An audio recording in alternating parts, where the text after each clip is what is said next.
It's a beautiful word of the Chidah. The Chidah writes, today's his yahrzeit. Yud Gimel, yeah? Yud Gimel Adar Aleph, yeah? Or Yud Bais. The Chidah was Rabbeinu Chaim Yosef David Azulai. He was one of the great rabbinical figures in the 18th century. He wrote, how many Svarim did he write? Probably 50, 60 Svarim. He was a great, great man. So he says that, say Birchei Yosef, it's also brought in Shari Tshuva, it's brought in Svarim. The opening of Shulchan Aruch, the whole Shulchan Aruch begins with the words Shivisi Hashem Lenegdi Samid. The Ramah begins, Shivisi Hashem Lenegdi Samid. I place Hashem before me always, constantly, Tamid. That's how Shulchan Aruch begins. And the Ramah says, with that mindset, that consciousness, that's how you live your day, that's how you begin your day. What's the end of Shulchan Aruch Orach Chaim? This is the beginning.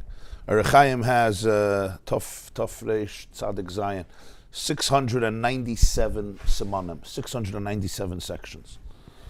The last siman is about Purim cotton, because it goes through the daily life. It's called Orach Chaim. Orach Chaim means the way of life, and it goes what you do every single day, right? So you have the halachas of waking up and going to the bathroom and brachas. And of course, tzitzis and tefillin, and you have the halachas of Kriya Shema, davening, blessings, benching, all that. It also goes through all the holidays, so such Shabbos and Rosh Chodesh, and then all the holidays from Nisan, from Pesach. You know, Pesach, Shavuos, Rosh Hashanah, Yom Kippur, Sukkot, Chanukah, all the way to Purim. And then the last siman deals with Purim cotton, because Purim cotton is not every year, it's only on a leap year. So the last siman, there's a machlokes. The Ramah brings two opinions. Is there a chiyuv to make a meal and a feast on Purim cotton or not? On Purim, we know there's a mitzvah, one of the mitzvahs of Purim, one of the 4 mitzvahs is to have a suda.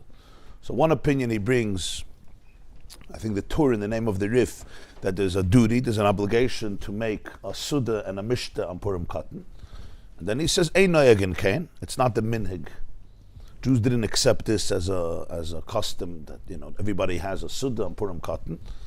But he says it's good to be ma'ir b'ktsas. It's good to increase in the meal and in feasting and celebration on Purim cotton because of that opinion. And then Ramah finishes, his last words is v'toiv leiv mishta tamid. A good heart is always feasting. You wouldn't think the whole Shulchan Aruch Orach Chaim would finish with this line. Usually Shulchan Aruch is associated with a different feeling, right? But that's how the whole Orach Chaim ends. V'toiv leiv mishta tamid, which is a pasuk in Mishlei. A good heart is mishta tamid. You're always ready, what you would say, you're always ready for a party. Always. Not just you're ready. Mishta tamid. You're always involved in a feast. So the Chidah says that, it says in this week's Parsha, Shnayim layoim oila tamid. Right? Also in Parshas Pinchas, is a carbon tamid. Lamb in the morning, the lamb in the evening, and all the avodas in the Beis HaMikdash was sandwiched between the two tmidim. Between the two tmidim means the carbon that was brought every day, constantly, tamid. So everything was sandwiched between the two tmidim. As hakev sechet hasav shnayim layoim oila samid. Shnei tmidin layoim. Like we say in Abaya, have a Masada said in Amaracha, Allah hashlam kol hakarbanos kulam, that the last tamid was the end of all the karbanos. So he says in Shulchan Aruch Orach Chaim also, which is the daily avodah of the Jew, there's 2 tmidim. There's the Shivisi Hashem Lenegdi Samid, and there's the Toiv Leiv Mishta Tamid, one at the beginning and one at the end, and everything is sandwiched in between these 2 states of consciousness, Shivisi Hashem Lenegdi Samid and Toiv Leiv Mishta Tamid, which come together. That's the Chidah's one. That's what you meant, yeah? Shnei Tmidim Kel Chasam, yeah.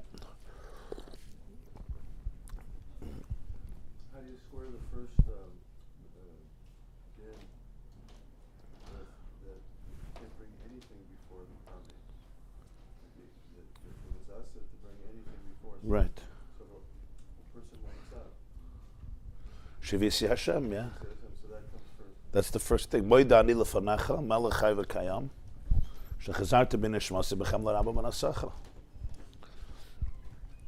And that means, first and foremost, also, that I have a soul, which is a chelek elokam imal. It's not just God somewhere in heaven. It's who I am. Neshama shenasata bi tahirahi. Which I guess leads us right into our Maamar. I didn't know how the connection will be made, but thank you. The dynamics of the whole avodah of nefesh, ruach, neshama that we spoke about. So we spoke about nefesh, ruach, and neshama of the divine soul. And now in chapter 6, Perek Vav, which is page 291, he discusses nefesh, ruach, and neshama in the animal soul.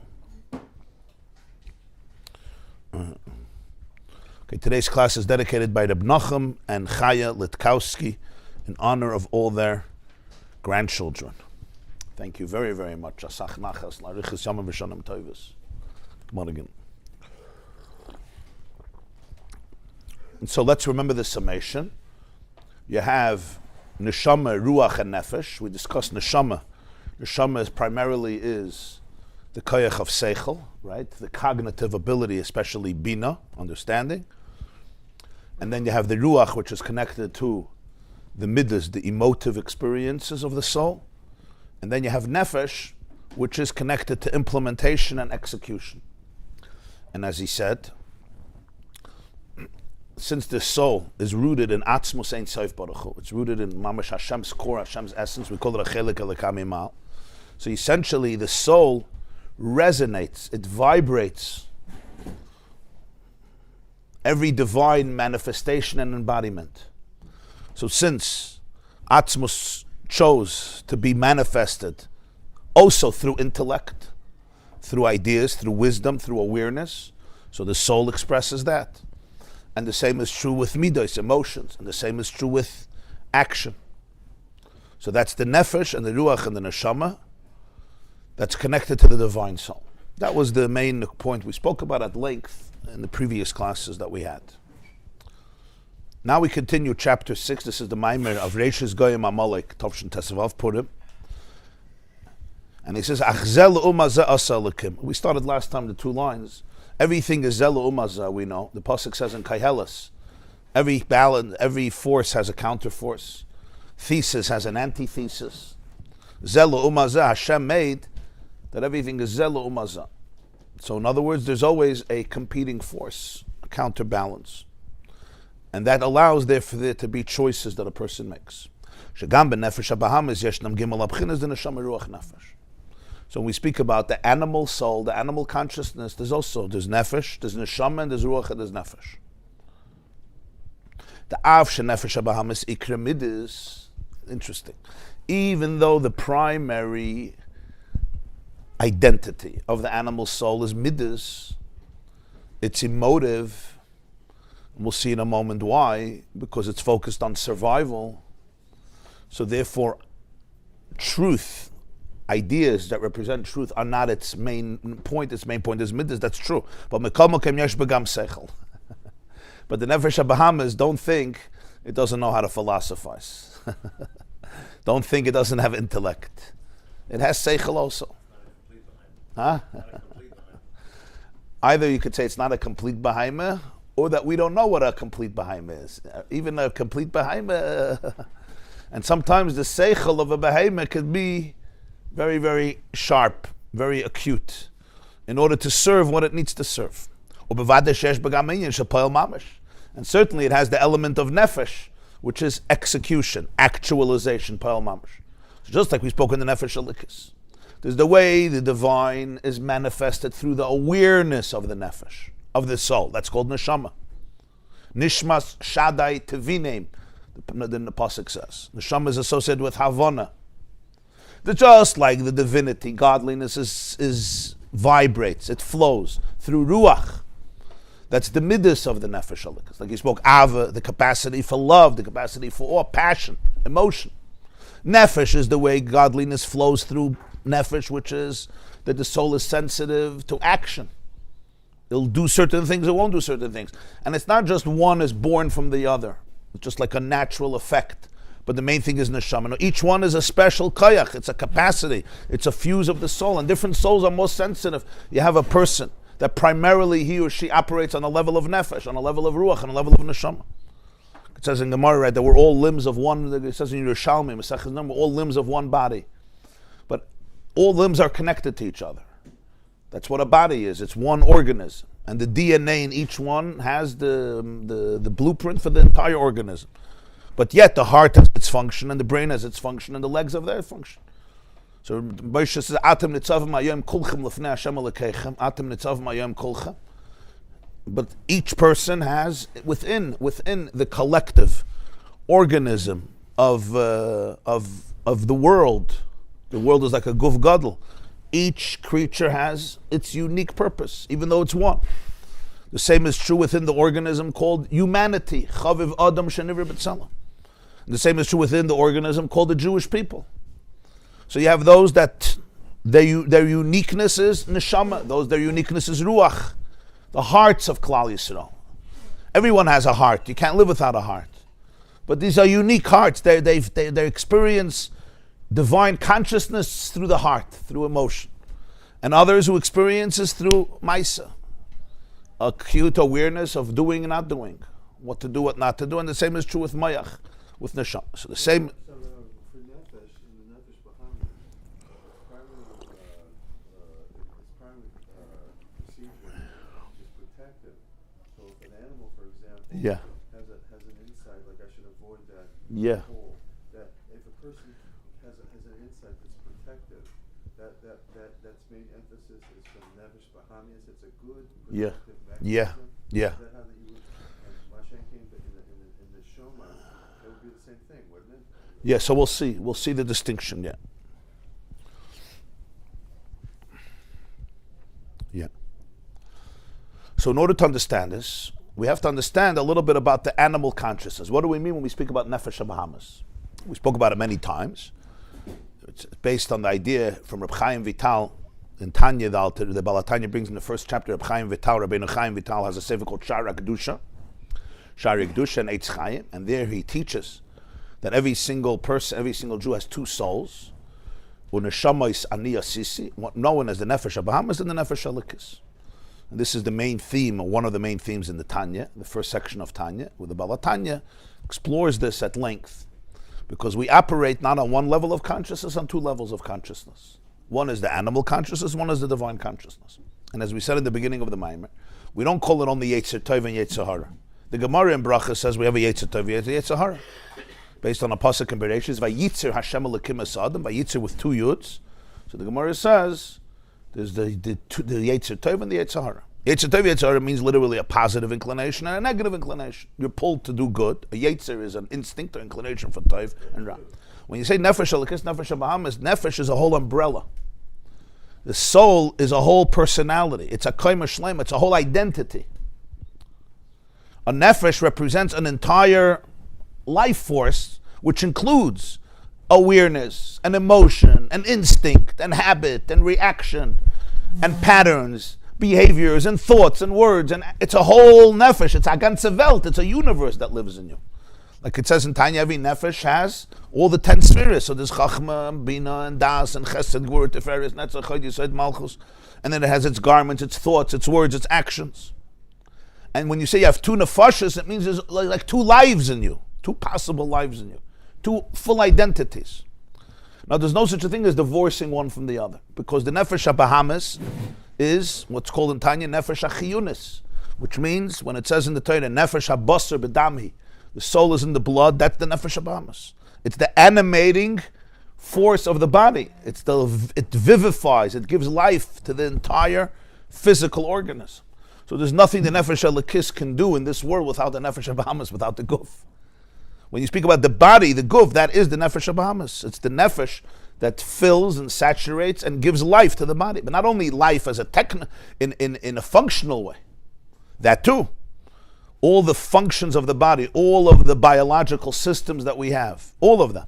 The digestive system and the circulatory system and the respiratory system and the urinary, all the systems, literally every system in biology, what is behind it? The nefesh, the soul. That's called nefesh achiyunas, the nefesh that roifei chalbasar or mafli lasas, the Ramah says mafli lasas is the fusion of soul and body. That's all included in the umbrella that we call nefesh hativis, the natural soul, nefesh achiyunas, the vivifying soul, Nefesh HaBahamis, the animal soul.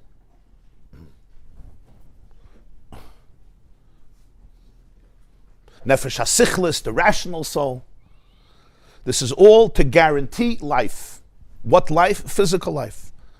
And the Nefesh HaBahamis has one concern. Its concern is survival, which is very, very important. And we have to be thankful to it, because that's how we survive. We survive through it. Survival and comfort, to be able to survive like a mensch, or even like a behemoth also, to avoid pain, embrace comfort, and it's responsible for life. So it's responsible for all the systems that make sure the body is alive. This is called Nefesh HaChiyunis or Nefesh HaBahamis.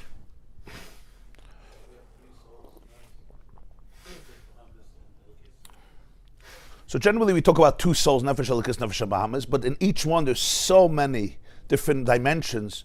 You could subdivide it into a lot. In each one, as we just see, in each one there's Nefesh, there's Ruach, there's Neshama, there's Chai, that's in each one. But generally you speak about the Nefesh HaElokis and the Nefesh HaBahamis. Nefesh HaSichlis is part of the Nefesh HaBahamis. Generally. No.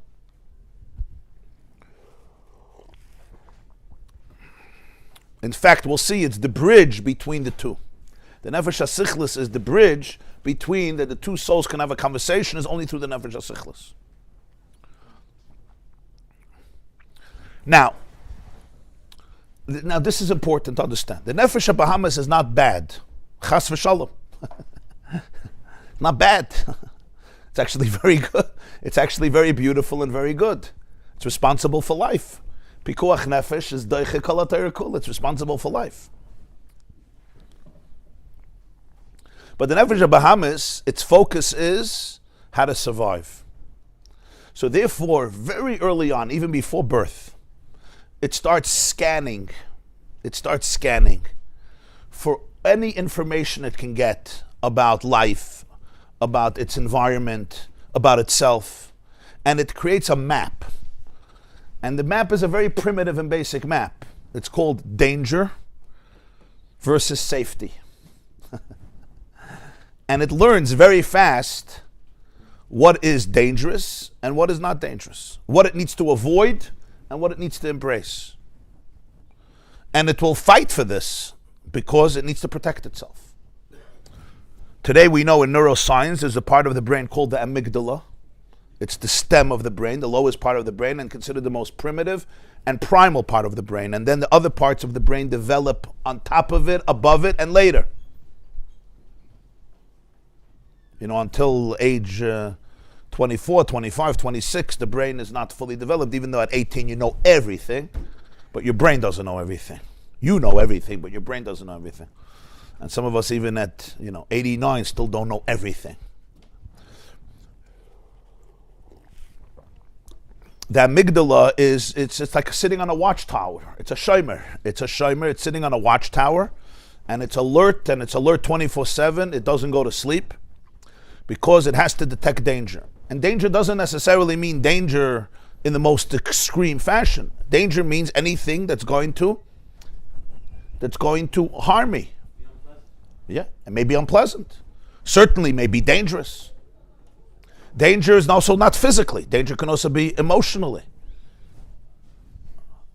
Every soul needs attachment. If this is a place where I feel rejection, maybe physically nothing will happen, but this is a place where there's going to be rejection, I'm going to avoid it. And also the Nefesh HaBahamis develops a whole pattern of life that by the time I'm 6, 7, certainly 5, 10, 20, never mind 40, 50, 60, the Nefesh HaBahamis already has been working very, very hard for many, many years to keep me alive.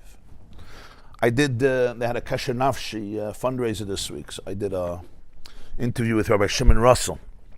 He's a therapist, Lakewood, and today in Yerushalayim, for like 40 years, almost 40 years a therapist.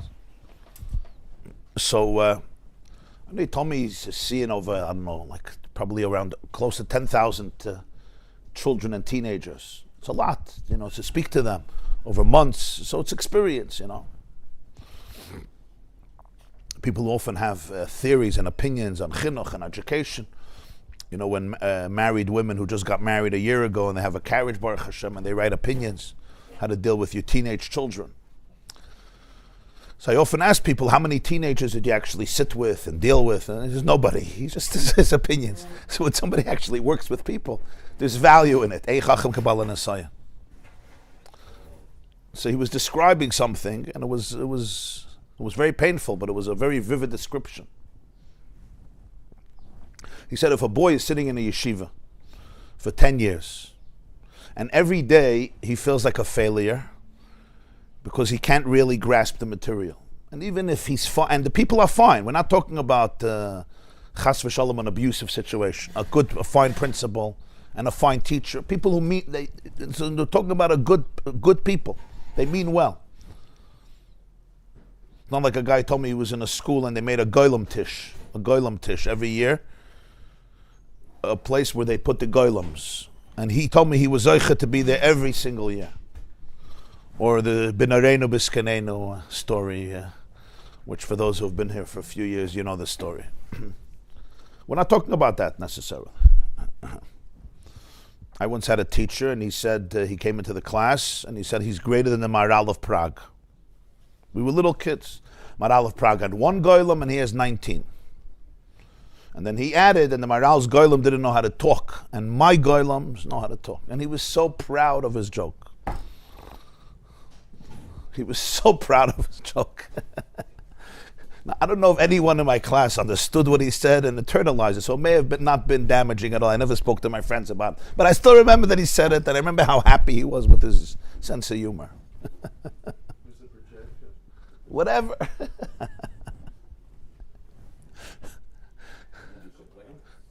I didn't complain. Actually, I thought it was funny then. I don't think I internalized what he said. I didn't think his perspective on the nature of children is halacha l'moshe misinai. But it was just an interesting thing to tell. It's not what you walk into a classroom. I mean, I don't think that's the message. I hope I'm not saying a big chiddush here. So Rabbi Russell was saying as follows. He said something very powerful. So this kid is sitting, but he's 4 kids in the class finished Sisha Sidri Mishnah before the Bar Mitzvah. He would have loved to, but he can't. He can't. Not only he didn't finish Sisha Sidri Mishnah, he didn't even finish Seder Zrayim. Not only he didn't finish Seder Zrayim, he didn't even finish Maseches Brachas as Bar Mitzvah.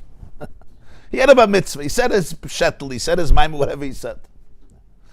And he's day in, day out, without anybody doing anything bad. He's just feeling that I am a loser. I am a loser. I am a loser. I am a loser. He says at some point, this is prolonged trauma. It's developmental. It's complex. There was no shock. There was no accident. There was no massive abuse. But what happens is, his brain is telling him this place is a place that causes you what? It causes you to feel worthless. Nobody can survive that way. A person cannot survive feeling worthless. A person cannot survive feeling worthless. You can't. So this means that the brain knows that this environment is a place you want to avoid. And then he says once he becomes mature, more mature, has more courage, has more guts, is older, not dependent on certain people for food and survival, what's the first thing he's going to do? He's going to detach. And if he has a little more guts, he's going to completely leave. So I asked him, so why does he have to stop putting on tefillin? Why does he have to stop putting on tefillin? What's that? What's the tefillin guilty? He said, because whose system is this officially? This is God's system. This is God's system, the one who said to put on tefillin. So when he sees tefillin, what does it remind him? It reminds him of worthlessness. What does Shabbos remind him? And he says the challenge is, what do his parents remind him? And that's going to be the choice of parents. Will the parents also reinforce that? I look at my father, I look at my mother, who represent the system. They put him through this yeshiva. And let's understand, these are good, we're talking about good people. We're not talking about people who had any negative intentions. Fakert. They wanted their kids to be happy, and they wanted their kids to be healthy, and they wanted their kids to be proud, and they wanted their kids to be fulfilled. We're not talking about narcissistic mishugoyim who couldn't care less about people. Why is this important? Not to blame, not to judge, but to be sensitive, to understand how your nefesh habahamis works. This is very, very important. Awareness of the animal consciousness is awareness of self. The nefesh halakis doesn't live in heaven. It doesn't live in a vacuum. It lives in the Beis Hamikdash. And the Beis Hamikdash is called the body and the animal consciousness. That's the keli for the shechina. If the soul is the shechina, yeah, this is the most beautiful description of Chassidus for the guf and the nefesh habahamis. It's a keli for the shechina. You can't break the keli. You don't destroy the Beis Hamikdash. It's an issur to break even one brick of the Beis Hamikdash. Why? God is a brick. Hashem is a brick. You're not allowed to destroy bricks. No, because the brick in the Beis Hamikdash is a keli for the shechina. Lo yisasun kein l'Hashem alekechem. Hanoisitz. The Rambam says, hanoisitz even achas. If somebody even demolishes one stone, I said brick, one stone from the mizbeach, from the heichel, from the Beis Hamikdash. Yeah, it's an issur min haTorah. Lo yisasun kein l'Hashem alekechem. A shul also. What does that represent? V'asu lemikdash v'shechanti b'soy cham, not b'soy choy. Should have said v'shechanti b'soy choy. So Chazal say, the famous Reishis Goyim, the Alshich, the Shalom, b'soy chalechad v'echad. The Beis Hamikdash is you. So you have the Beis Hamikdash and you have the Shekhinah. I wish they would know it in yeshivas. I wish they would know it in yeshivas. You wish they would know this in yeshivas. My son was persecuted in yeshiva for going to gym. For going to the gym, he was persecuted. Because he was told that he has a goyish mentality. Yeah. I'm sorry. Yeah. And it affects him till today. Yeah.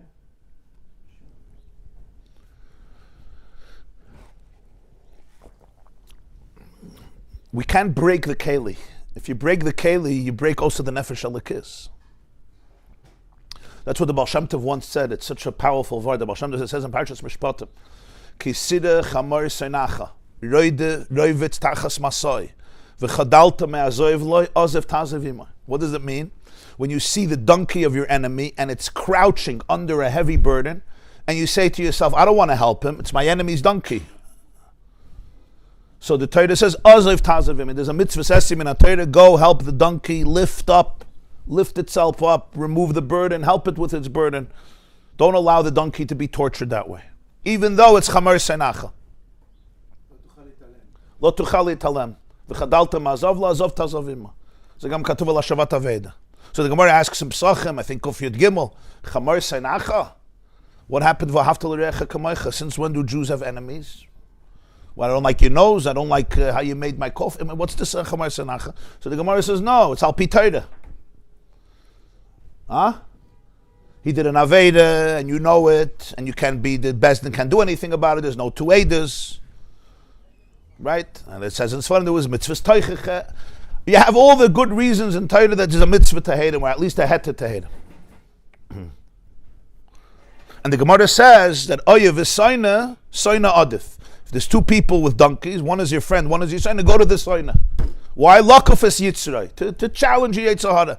Frektoy says, what's Lakufis Yitzray? You hate him al pi Torah. What's the Lakufis Yitzray? So Tosfos answers, this is Tosfos in Psachim, I think. You can think the Tosfos. Kamayim aponim laponim. If I hate you, you also hate me. So I hate you more. So he says, from the Torah suddenly becomes hatred. It's very hard to keep it. I only hate you al pi Torah. I hate you, you hate me, I hate you. He says, there's a good luck of a Yitzhak here. Don't worry, the Yitzhak is also involved here. Huh? There's another luck of the Yitzhak because his son he knows treats him better than his friend. So he has to go first really to his friend's behavior because the friend doesn't his friend's behavior because his friend's behavior. So the Baal Shem Tov teaches as follows. Kisida, you see how he teaches a pasuk. Kisida chamor. You're going to see chamor is the letters chaimer. Chaimer means the material, the physical. Chumrius. Right? Chaimer is called the physical. Kisida chamor. You're going to see your own chaimer. Which means your donkey, but it's your own donkey. Your own chaimer. Roivitz tachas masoi. Etzoinacha. And this donkey is your enemy. It's telling, it's whatever your neshama wants, it's saying no. I don't want to daven. I don't want to learn. I don't want to. It's a seinacha. Roivitz tachas masai. Hashem gave it a burden. Torah mitzvahs. It's crouching. Ich will nicht. I'm not interested. Roivitz. It's crouching under the burden of Torah. So what are you going to say? You'll turn him into your enemy. I'm done with my chaimer. I'm done. You ignore it. You suppress it. You don't listen to it. Why should I help you? You're my enemy. You're a donkey. What do you do with a behemoth? Get him out. You can't Maamar get rid of your goof, but you could treat it like as a halba pilegish. Huh? Splinter it, repress it, ignore it, not hear it, certainly not deal with it. Say it's a goyish mentality, you're this, you're that, you're this. Vashti should have been reduced to a pelagish and then he wouldn't have had to kill. Yeah. That's someone's voice. You want to read the Yeah. of our Yeah.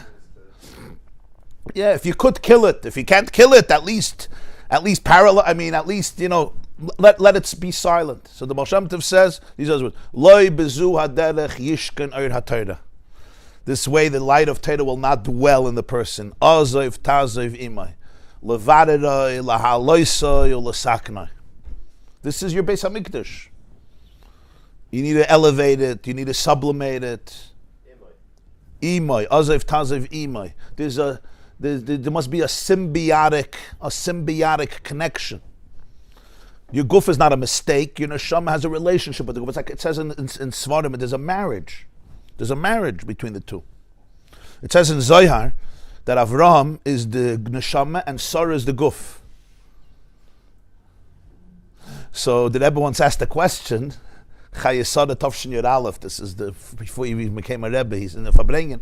He said, "So how is Pshat? Hashem tells Avraham Avinu, Koila shetayme elecha Sarah shma bekoila." Whatever Sarah says, listen to her. Since when do we tell a Jew, whatever your body says, listen to your body? Really? We're always told, don't listen to your guf, right? Listen to your neshama. What were you told in Cheder? Huh? Was lachst du? I don't even know how bad it was. Huh? He says, there's no such a thing as a guf. Doesn't even exist. It's just fiction, okay? I told you I didn't know how bad it was. I saw your laughter that this is already the next level. No such a thing. It doesn't exist. And in mental space, you can live that way. You can live that way. It's like, it's like some physical thing that's schlepping around with you. You know, somebody puts a washing machine on your shoulders. I'm fine. So I'm a washing machine now. How did I get into what was I just saying? So it's Kol Shadem Alecha Sarah Shma B'Koila. So the Rebbe said, it says in Baba Basra, in the first Pedic, that Ha'avis Hitima NaKadosh Baruch Hu Me'en Olam Haba. The Avis lived now in a state of Geula. In a state of Geula, you're going to see that the Guf, it's Kulei Elikus. It says by Mashiach, Ani V'Roichev Al HaChamor. Mashiach is going to come on the donkey, through the donkey. Nobody can hire a BMW for Mashiach. From all the Gvidim that we have in Monsey and Lakewood, nobody can hire a nice car for Mashiach. Much smaller Rebbes than Mashiach go on very nice vehicles. Mashiach will only have a donkey. Scharia couldn't imagine at least it's a horse. It's a camel. Okay, I know Scharia didn't have cars. Ford didn't make cars in the times of Scharia, but Ashena Behemela. You mean the Middle East? The Middle East, you need a donkey. So it says Avraham Avinu went on a donkey, Moshe went on a donkey, and the Gemara it says in Pirkei Rebbe Lezer, Rashi means it was the same donkey. But Yashkem Avraham Baboika V'Yafresh Chamayre was the donkey. Moshe put his wife and children to go from Midian to Egypt. It was that donkey. Allah Chamayr. Hu Chamayr. Rashi means Hu Chamayr. This is the Chamayr of Mashiach. Bilam had a Maisa with a donkey. So the Maharal discusses this. The Rebbe explains it in the Sichos. It's all the same donkey. The Hafla de Kavod. What does it mean, the same donkey? So this donkey is basically 4,500 years old. Where is this donkey? I would like to see him. And let's say there is a donkey that's 4,500 years old. I mean, God could do whatever He wants. If He wants a donkey to be 4,000 years old, you have in San Francisco trees that are 4,000 years old. So maybe you want to make a donkey. But the question is that really so important? And if Mashiach comes on a new donkey, not on Avraham Avinu's donkey, why is that so relevant to the story? It's a hafla de kavod. The whole tachlis of Bria Ha'olam was to elevate the Chaimer, to elevate the Chamor. That's the whole Tachlis. In that, there's 3 stages. There's Avram Avinu, there's Moshe, and there's Mashiach. It's all the same donkey. But in each stage of history, the revelation could be more intense and more intense. Avram Avinu, he himself doesn't go on the donkey. He doesn't put Yitzchak on the donkey. He uses the donkey for the wood, for the sword. Eitzim, the machelis, he puts on the donkey. Because later he takes it off and he gives it to Yitzchak. So the donkey is like an accessory. It's used for your tools, for your instruments, for your objects. Moshe Rabbeinu, it says his wife and his children he puts on the donkey. Doesn't say about himself. Mashiach, ani v'roichem alachamay. So he said it's 3 stages in the elevation of the Chaimer. Avram Avinu is the beginning of everything. Avram Avinu is the first one to say, Vayikra Sham b'Shem Hashem Kei Lo Olam. There's fusion in the world. There's no war between religion and science. There's no war between gods. And there's no war in yourself either. So the Chamar could become subservient, could be part of your Avodas Hashem. Moshe Rabbeinu is already before Matan Torah, it's going for Matan Torah, it's already Ishtoi Kegufoi Dami. It's already a partnership. Ishtoi Kegufoi. B'na Karadavu, the children are part of a father. By Mashiach, it's already he himself, Ani V'Roichem Ala Chamar, he's going to be revealed through the Chamar. Through the Chamar is going to be revealed. So that's what the Baal Shem Tov says, Aziv Taziv Yimai. Because when you understand, and what's behind all of this, when you understand the mechanism of the Guf and the Nefesh HaBahamis, you understand you're not dealing with evil. You're dealing with a process that needs to be dealt with because the Behemoth has learned and acquired tools to protect itself. Back to my conversation, I asked Reb Shimon, what about the tattoo? Why does this kid need a tattoo? This is a painful conversation. What's the tattoo? He said, because in his Nefesh HaBahamis, what does the tattoo represent? The tattoo represents safety. It shows that I'm cutting off completely from that which reminds me that I'm the loser. And what's the most extreme fashion? If I could show my grandmother, who says Tehillim twice a day, that I really, really am completely from a different world. The world of tattoos. So this is where he completely, finally, in his mind, this is safety. Now, of course, the tattoo doesn't create safety. Tattoo doesn't create safety, and not putting on tefillin doesn't create safety. But you have to understand what the Nefesh HaBahamis does. The worst thing that parents can do then is reinforce that lack of safety. And he told me a story that he heard from the Bala Maisa. It's quite a story. This is not something you could tell somebody to do, but it's a Maisa Shahaya. There was a kid who left Yiddishkeit and unfortunately went very, very far. Decided he's getting a tattoo. And we know what the Torah says about getting a tattoo, right? This is a very sensitive story, and I'm not, this is not a rule. This is not a rule. I'm just telling you a Maisa Shahaya. And the father decided that for him, in his case, his relationship with his son is pikuach nefesh. It's an issue of survival for the child because of how he feels about himself. So he told the boy, I'm coming with you to get it and I'm paying for it. And the father is standing there with the son, and the guy, this happened in Israel. They went to what's it called, tattoo parlor. It's called a parlor, huh? Anybody here knows? Okay, I think it's called a parlor. Rabbi Yaakov Emes? I don't know. Okay, in UCLA they didn't have? I see it also combined with like other kinds of things, like people that want to sell their services for other things. Yeah. So he said he's a... Yeah, I think it's called... So the kid is there in Israel. The father is there with them, standing there. He's paying for everything, and the father is Ayid with payas, Alain Gebard. So imagine this scene, and the father is analyzing all, because there's so many different options, right? So the father's busy with the chikiris and the pulpulim. What's the mailand is? What's the chazan is? As though this is his goal in life. But what was he thinking? One thing. I need my son to associate me, his father, who's a Shem Torah mitzvahs, with safety, not with danger. And this was his only way. Couldn't sit and learn with him Gemara. Come, let's learn Gemara. He couldn't even give him pizza. Couldn't even take him bowling. Bowling won't do it. Maybe when he's 8 years old, bowling can help. Or pizza can help. It's very good to have pizza. You can eat the vegetables. The kid will eat the pizza. But at this point, this was the only form of connection.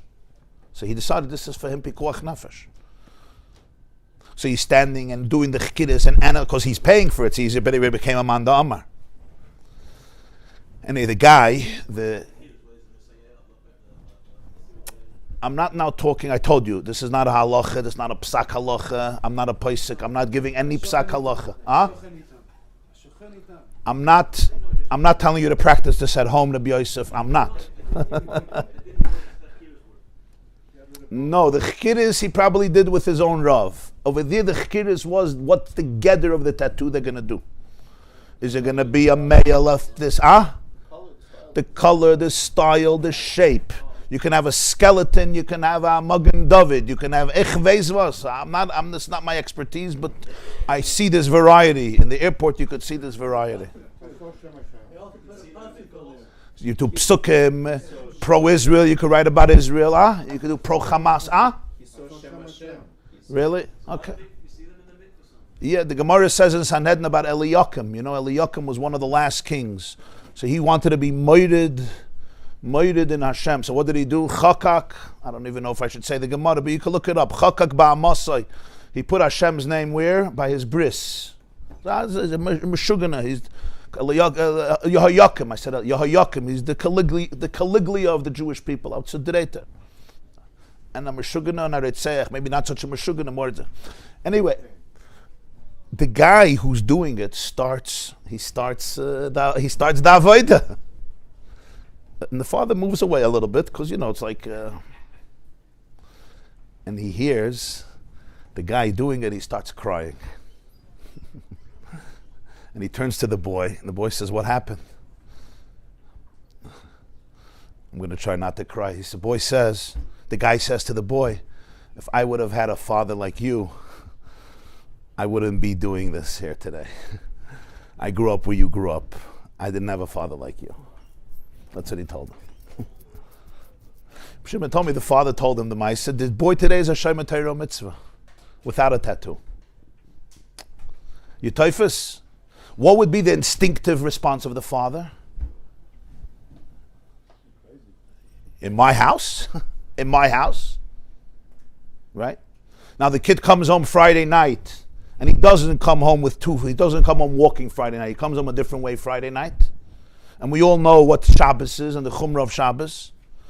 I'm talking about all this boy who's suffering from the complex trauma. Now the father walks over to him and says, in my house, you don't walk around like this. Shabbos is not a day for this. Arais, go find yourself a house of shkotzim. What just happened to the amygdala? What did the brain, the Nefesh HaBahamis tell this boy? The last place that I thought maybe was safe, my bedroom. It's a little place, I have a little bed over there, my mother's kugel. The last place, it's also not safe. Bye-bye. And the fascinating thing is the parents did not mean bad. The father's an Er L'Chiyid, he's trying to do the right thing. If you ask him the next day, he says, this is the Ratzon Hashem. And he says, we're talking about sincere people. We're not talking, you understand, we have egotistical, obnoxious people. We're not talking about those people. Because it's much more subtle. So I'm talking about now extreme situations. But let's talk about less extreme situations. Everybody has a Nefesh HaBahamis. And every Nefesh HaBahamis learns how to cope. And the Alter Rebbe says in Tanya, all the midas that we call midas ra'os, essentially they're all attitudes, emotions the Nefesh HaBahamis develops in order to cope. And that includes anger. It includes resentment. It includes hatred. It includes jealousy. It includes arrogance. It includes depression, he says. The first chapter of Tanya, it includes laziness. Laziness is also a coping mechanism. When I have what to live for, I'm not lazy. If I'm excited about something, I'm not lazy. Laziness is a great coping mechanism. Oh, I'm lazy. I'm not lazy. There's something bothering me. There's always something deeper. Fear, tremendous fear. And in every situation, I'm going to respond differently because I already drew a map. What's safe? What's not safe? And it's not. This is so nuanced, and the self-awareness of this allows me to begin to understand what the Nefesh HaBahamis is detecting as danger, what it's telling the Guf. And the Guf and the Nefesh HaBahamis are so tight because they're like one entity. So they respond immediately. And there's no way the mind can communicate to the body without the nervous system. The nervous system is the language that the body experiences. The body is not a philosopher. The body is Chaimer. The body's language, the way the mind communicates to the body is through the nervous system. So we start giving drushes to our Nefesh HaBahamis, to our Guf. They never got the memo. They don't sit through speeches. You asked, how do we implement this? We always have to know the language, right? If I'm talking to you French, I may have a good French, but you don't understand French. You always have to know the language of the Nefesh HaBahamis, of the Guf. You have to understand its language. It's a different language. Different frequency, always. You have to tune, you have to be sensitive to it.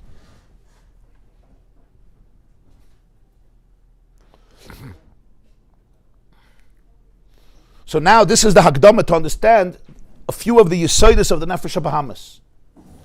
We came into this world not to ignore our Nefesh HaBahamis, to work with our Nefesh HaBahamis. To work with it. Aziv, Taziv, Imay. To work with the Guf, to work with the Nefesh HaBahamis. So the Rebbe said, since Avram and Sarah were living in a state, the Gemara says, Me'ein olam haba, olam chatir b'chayecha. So Mela Hashem told Avram, Kol asher tomer elecha Sarah, shma b'koila. Whatever the Guf says, you have to listen. Kol asher tomer elecha Sarah. Because really the body picks up truth. The body, as they say, the body keeps the score. The body picks up all truth. You can't fool the body. The Guf knows, the Guf veist. When the Guf is feeling tight, when the Guf is feeling scared, the body is responding to something. It's sensing something, it's detecting something. Now we're not so trained with awareness of the body. We're better trained, go into the mind, forget about your Guf. But the integration is critical. And that's the whole kavanah of Dira B'Tachtoinim. So, Koila Shetay Melecha Sarah Shma B'Koila. Every person has to know what Sarah says. You have to listen to Sarah.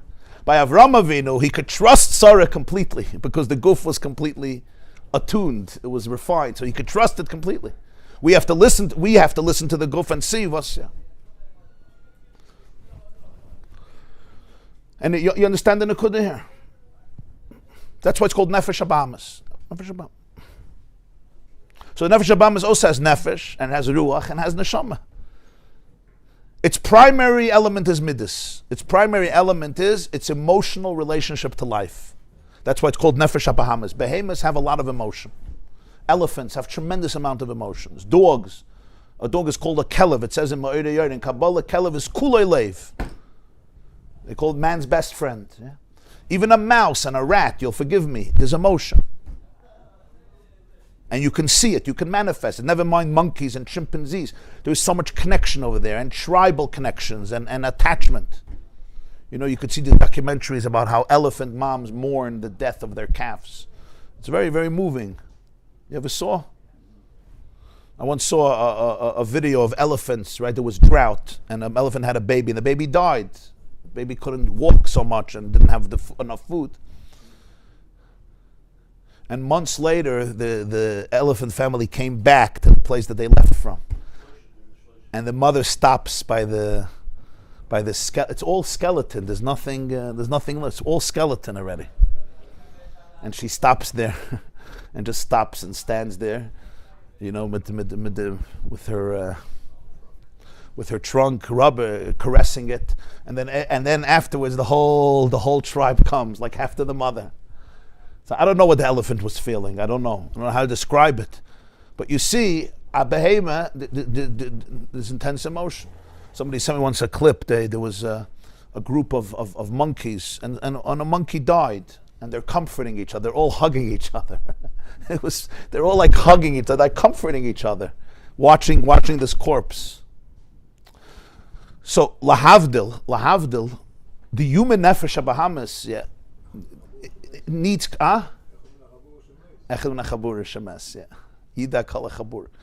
So there's deep emotional connection. That's why it's called the mammalian brain. There's a part of the brain that's considered like a mammal, the nefesh habahamis. There's nefesh hachiyunis, nefesh hativis, nefesh habahamis. And then there's also neshama. Neshama is associated with nefesh hasichlis. In the brain, it's called the prefrontal cortex. That's the part of the brain that's less primitive. It grows later. It keeps on developing. And that's the part that can actually make relaxed decisions. Sit back, be very objective, and think about long-term priorities, short-term priorities, delaying gratification, what's right and wrong. It can be patient. It can be reflective, introspective. It has that ability to be extremely self-aware because it's not responding from a place of danger and instinct. It's responding from a place of reflection. Now we have to understand something, and this is very important. I mentioned it last time. If somebody is going through or went through difficult situations, so their amygdala may be triggered faster than most people.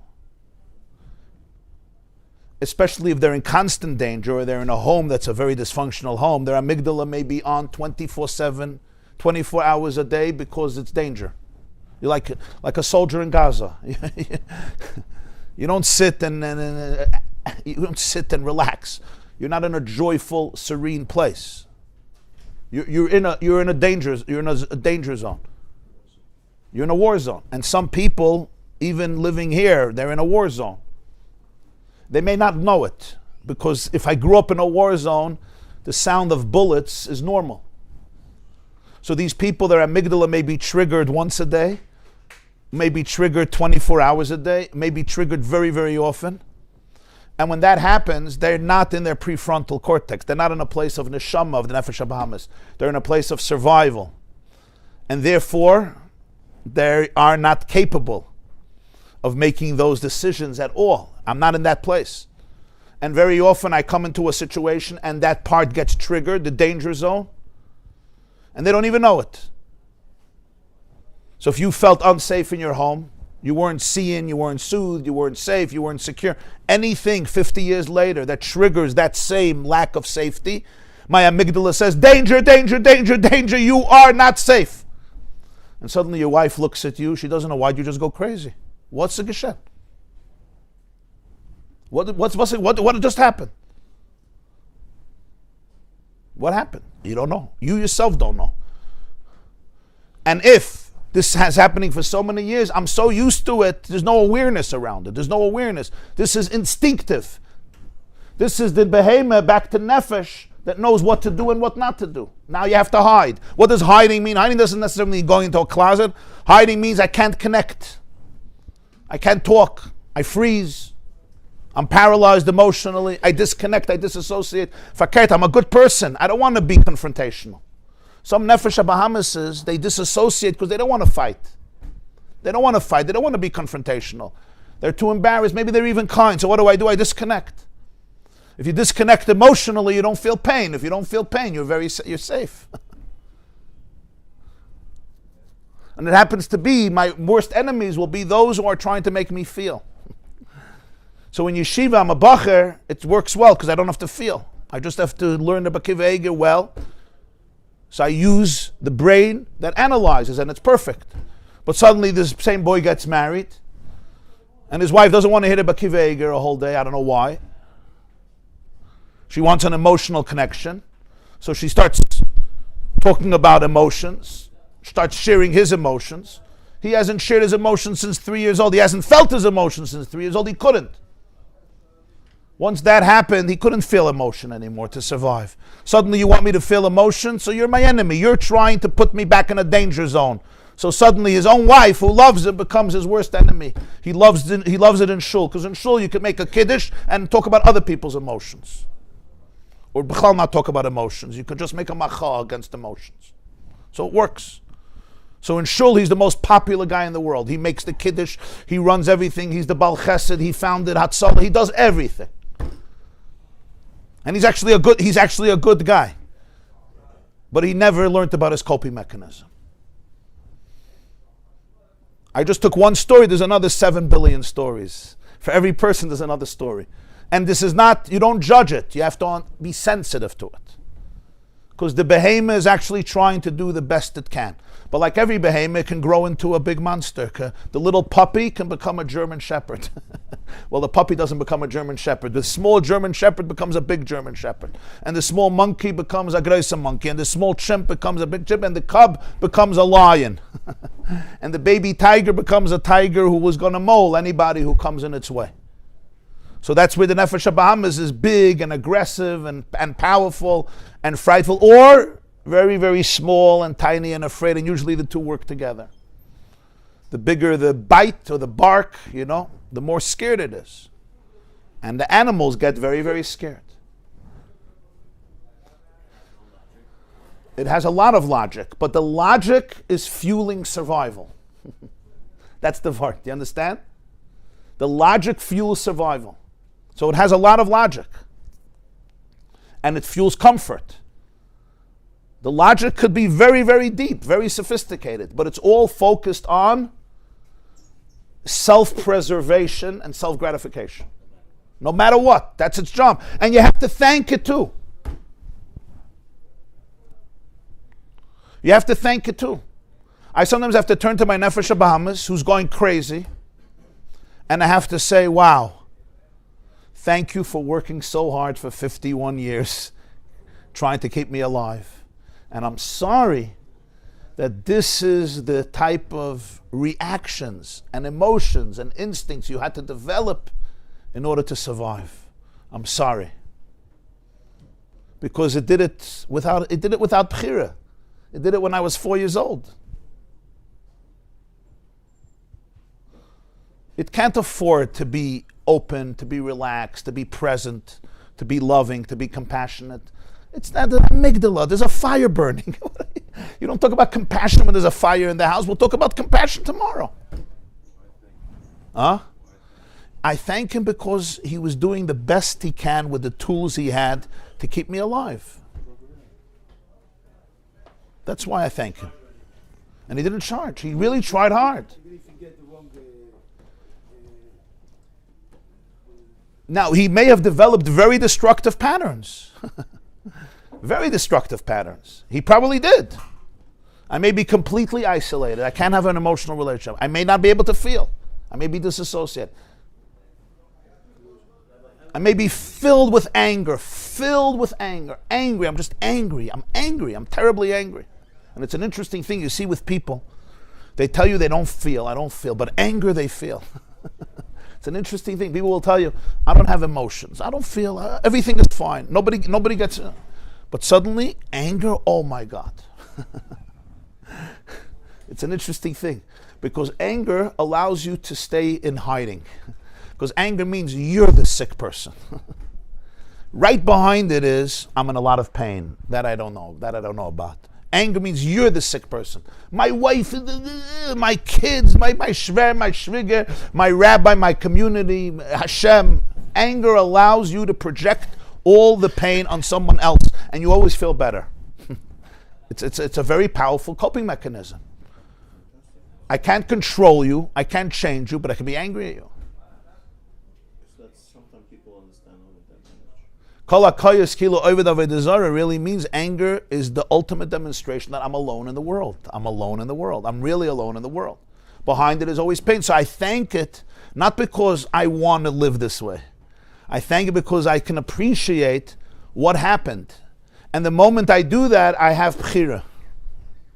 If you don't understand your Nefesh HaBahamis, you don't have bchira. That's the key. People always get annoyed some people get annoyed with these classes. It's like, what happened with Bchira? Tell you Yetzer Hara no. It's like, stop all these Maisalach. It actually takes away our Bchira. You know why? Because it does everything instinctively, and I don't even know it's happening. The moment you understand it, you can say, oh wow, so it's actually not me, it's not my essence. Oh, so I can choose different pathways. But the body is not feeling safe. I could talk to it. This is called elevating your nefesh habahamis, being mechanech it, educating it. It's training an animal, but it's not just an animal, it's the human animal. It's the animal that the divine soul chose to live with and to be there. And the truth of the nefesh habahamis, the Alter Rebbe says, has koiches that the nefesh halikis doesn't have. It's even rooted in a higher place. Behemoth Rabbah. So Yaakov and Esav, Toyu and Tikkun. The behemoth comes from a very, very high place. It comes from a world that's even higher than the nefesh halikis. That's why the nefesh halikis goes down to it. It's really v'rav tvuos b'koyach shor. A shor can do what a person can do. V'rav tvuos. The great, the b'chol vavcha b'shnei yitzarecha comes dafka through the nefesh habahamis. Asher lechein. So what's the summation of all of this? For this we must understand its language.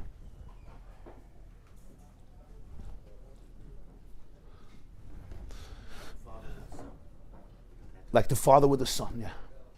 I could tell the son, get out of my house. You're making me sick. And the father feels that way. You're making me sick. You're destroying our family. There's going to be no shidduchim for our family. My girl's not going to get into seminary in Yerushalayim. And my boy is certainly not getting into yeshiva, even in Monsey, never mind in Israel. I can do that, and I understand. I understand the father very well. From our prefrontal cortex, we can have compassion. We can understand. We don't have to judge. Now we have to respect the fact that sometimes I'm not living there. I'm in a very alert state. I'm anxious. I'm in a lot of anxiety. So you don't tell anxiety, stop being anxious. Try it out. See how well it works. Because the body, the nervous system doesn't go to shiurim. It actually does, but it listens in a different way. It doesn't look for my words. It looks for my body language. It wants to know how calm I am. It wants to know if it could trust me.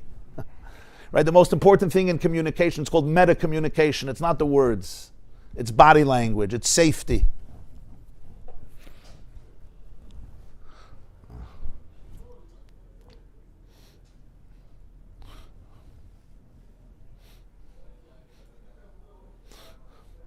I got a very moving compliment. I don't know why I'm saying this to you, but I'm saying this to you. I finished the interview with him. It was like 3 hours. So he said, you really bring out the best in me. I say things that I usually would not say. So I was very moved by that. And he thought and he said, you know why? You provided safety. I felt safe to talk. Now here you're talking about somebody who's not 2 years old. Somebody's doing this for 40 years. And I understood the value of that. Do we provide safety for people to talk? Yeah. It's not what if I say, you're safe! You're safe! You're safe! That's what the Hamasnik monsters did, Simchas Torah. They came and they said, we're the Israeli army. Open the door. Right? They spoke in Hebrew. Yimach Shema. I can't provide safety through words. I provide safety through presence. In the Akdama to Tanya, the Alter Rebbe says that the Tanya he wrote down basically the chiddusin that he had with his students, with his chassidim. So he has a lashon over there. He said, how can you put into a sefer eitzes and avodas Hashem? From our countries, they used to come to me. He said, they come to me. These are his words. Asher haya hadibur shel chiba matzui beinenu v'gilui lefanai kol ta'lumois libam u'moichem b'avodas Hashem.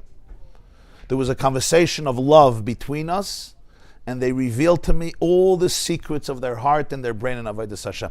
Aleim titoif milasi u'l'shayni yeit sefer b'kontrei semelu ha'nekoyim b'shem l'kutei amarim.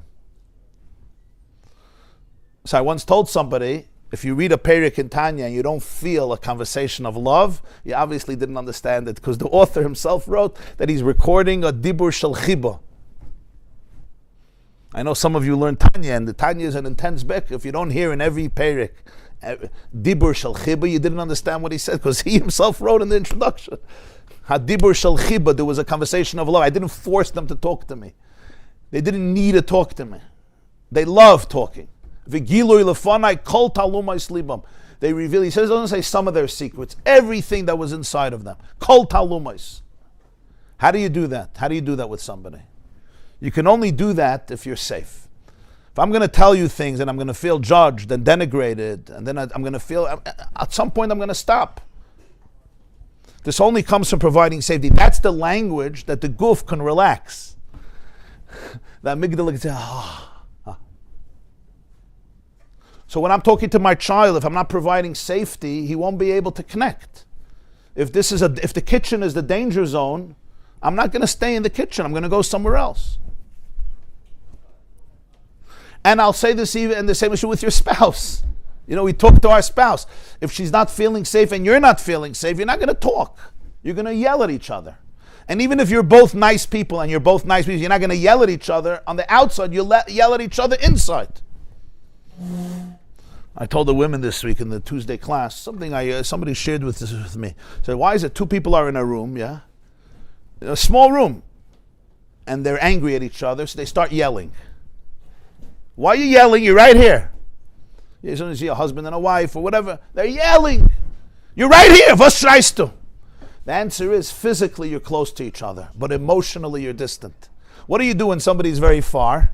You scream. You know that they're far from you, so you scream. You know why you're screaming? Not because their ears can't hear, because their heart can't hear. You're trying to overcome the gulf and reach them, so you're yelling.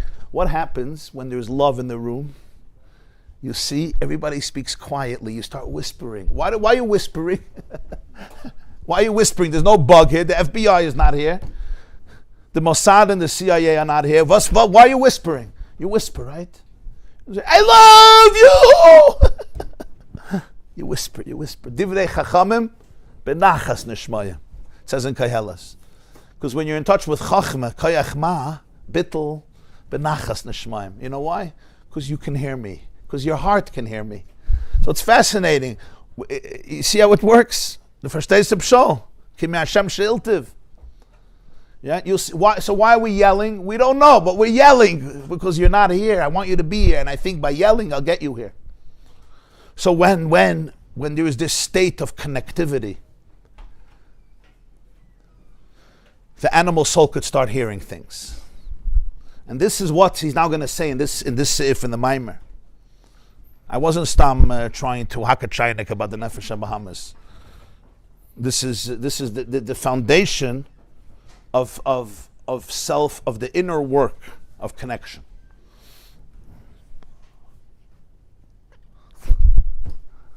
Nu, are you going to ask me a stira from Zvachim? No, I asked you what a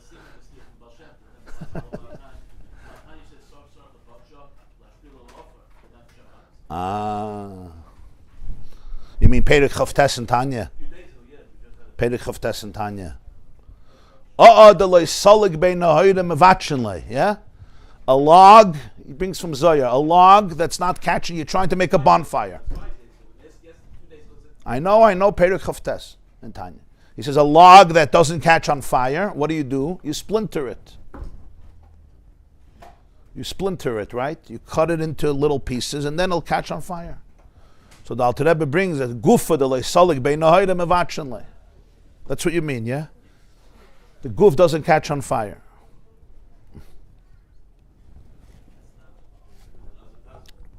Okay.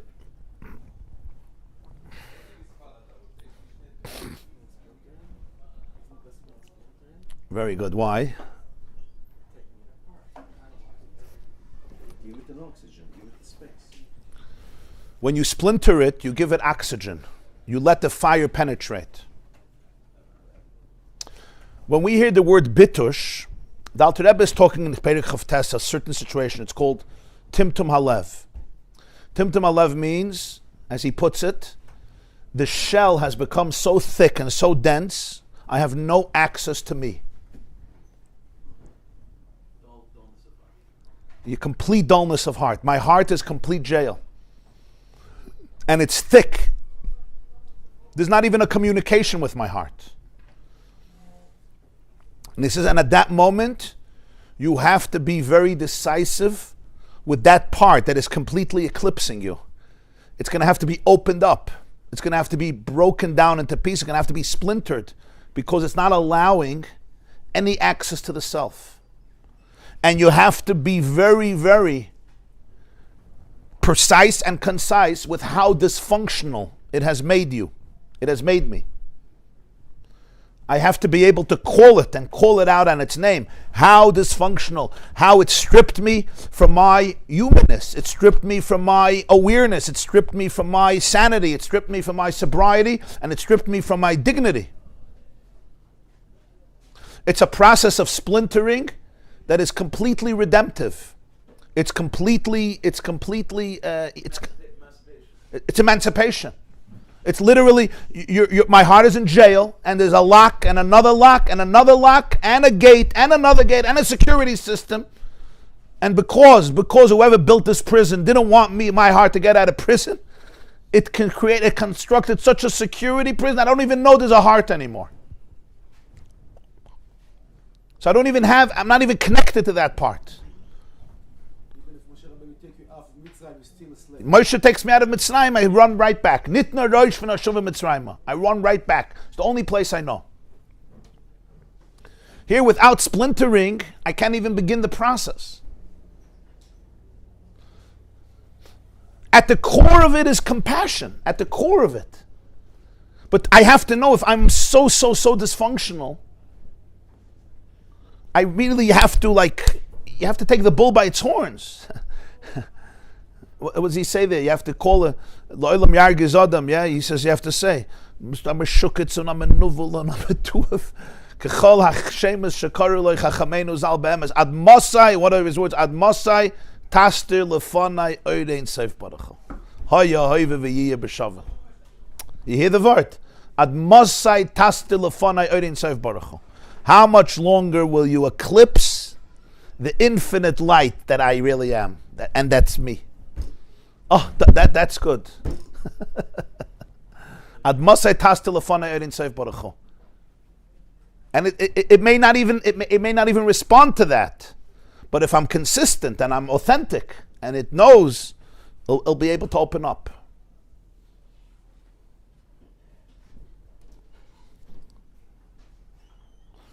But it's not because I'm it's not about self-destruction. It's self-liberation. It's self-emancipation. It's the most compassionate thing you can do. Put it in its place. It's the most compassionate thing.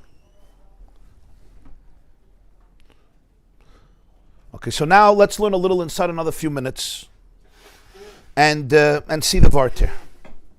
I think now it will become clear. The third line in Pedagog. Beprati is yoser. Hine havana v'asagah the nefesh habamas b'chinas neshami ba'ofen she'enu shayeches la'avanas v'asagas ruchnim v'nailim.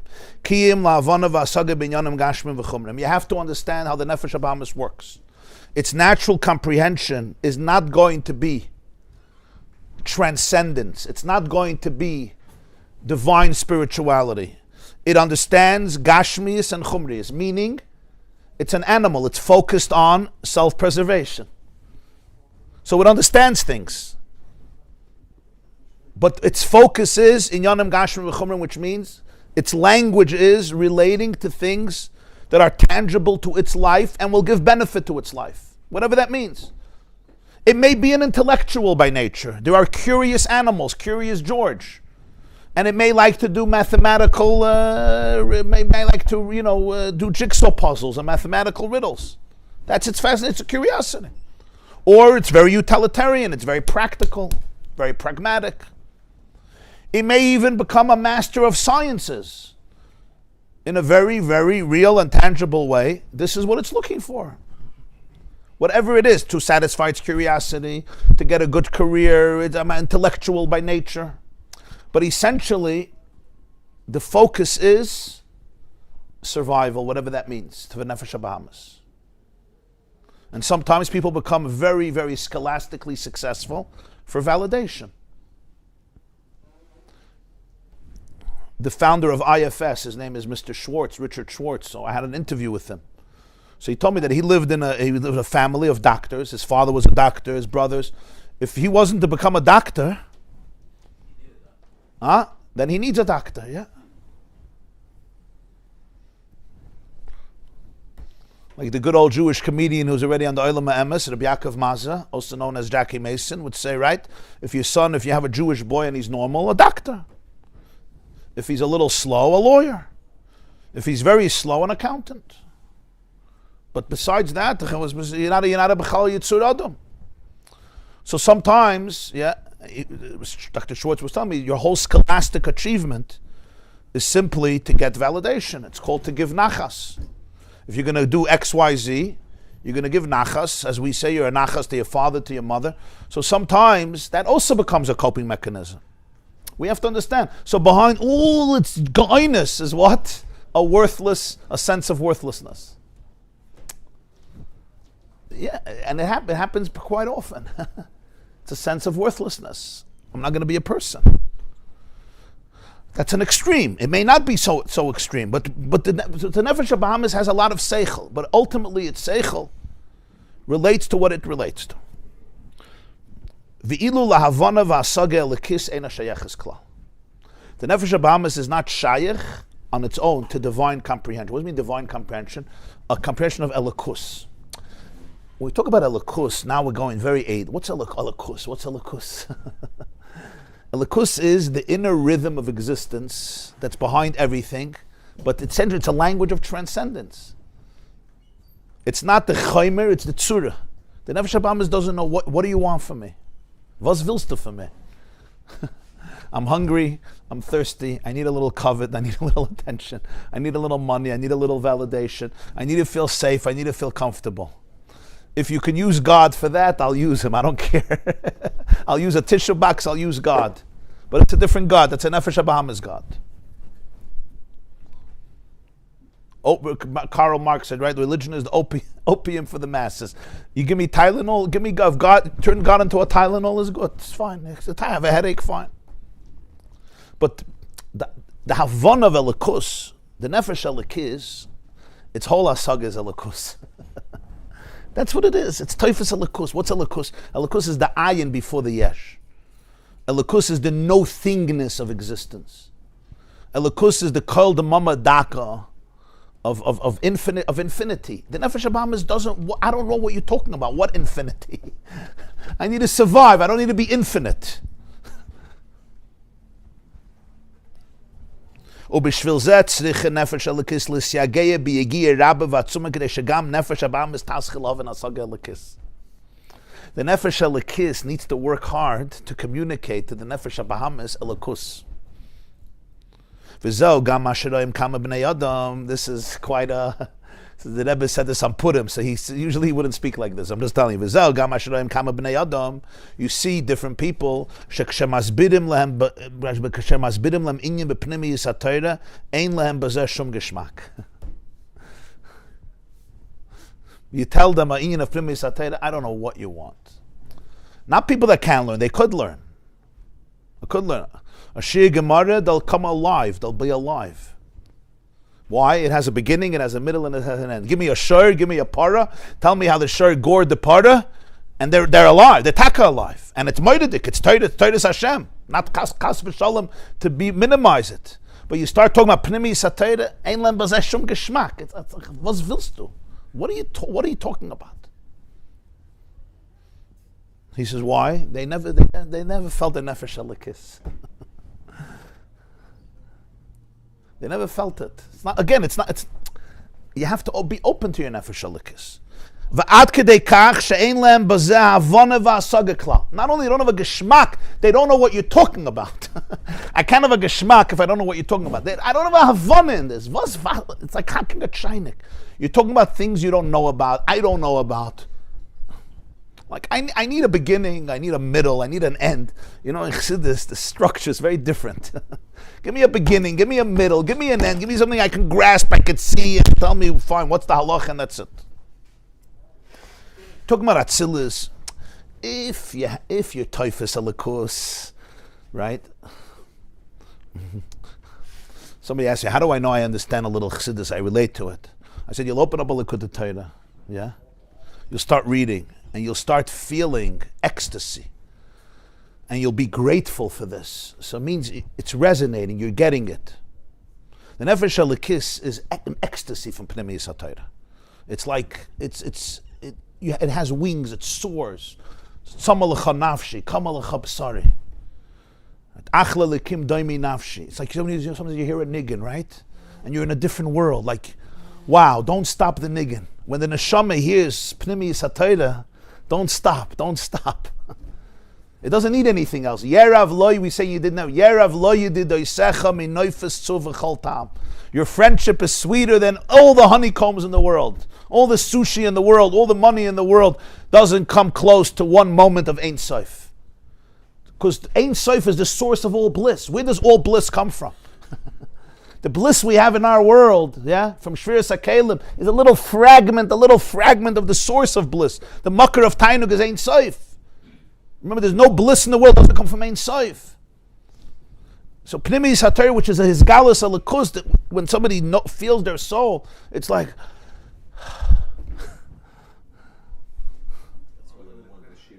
huh? You want the shir, say 24 hours a day, 7 days a week. But after work, I'm in Nefesh HaBahamas too. I can't just give a shir. I also have a Nefesh HaBahamas to work on.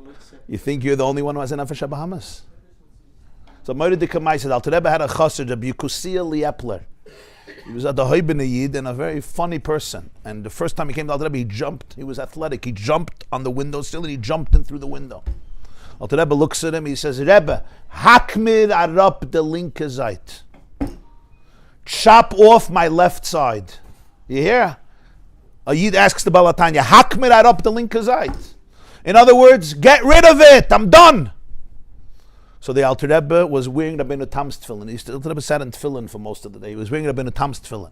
And he went into a dveikus. He closed his eyes. He went into a spiritual trance, so to speak, for a few minutes. And then he opened his eyes. He looked at him. And he got up from the fence. He was with a come down from the window. You know, you could land. And then he said these words in Yiddish. He said, "Se steht va'ata mechaya es kulam, zayem oich mechaya." The Torah says, the Navi says, we say in the morning, va'ata mechaya es kulam. You give life to everything, the Nefesh HaBahamas too. The left side too. Zayem oich mechaya. You be like Hashem. Give life to it. Yeah. He said, chop it off. Give it oxygen. Give it divine oxygen. Give it divine oxygen. But how do you begin this? The Nefesh HaLekis is a different language. The Nefesh HaLekis is Kulei Elikus. It's a language of Elikus.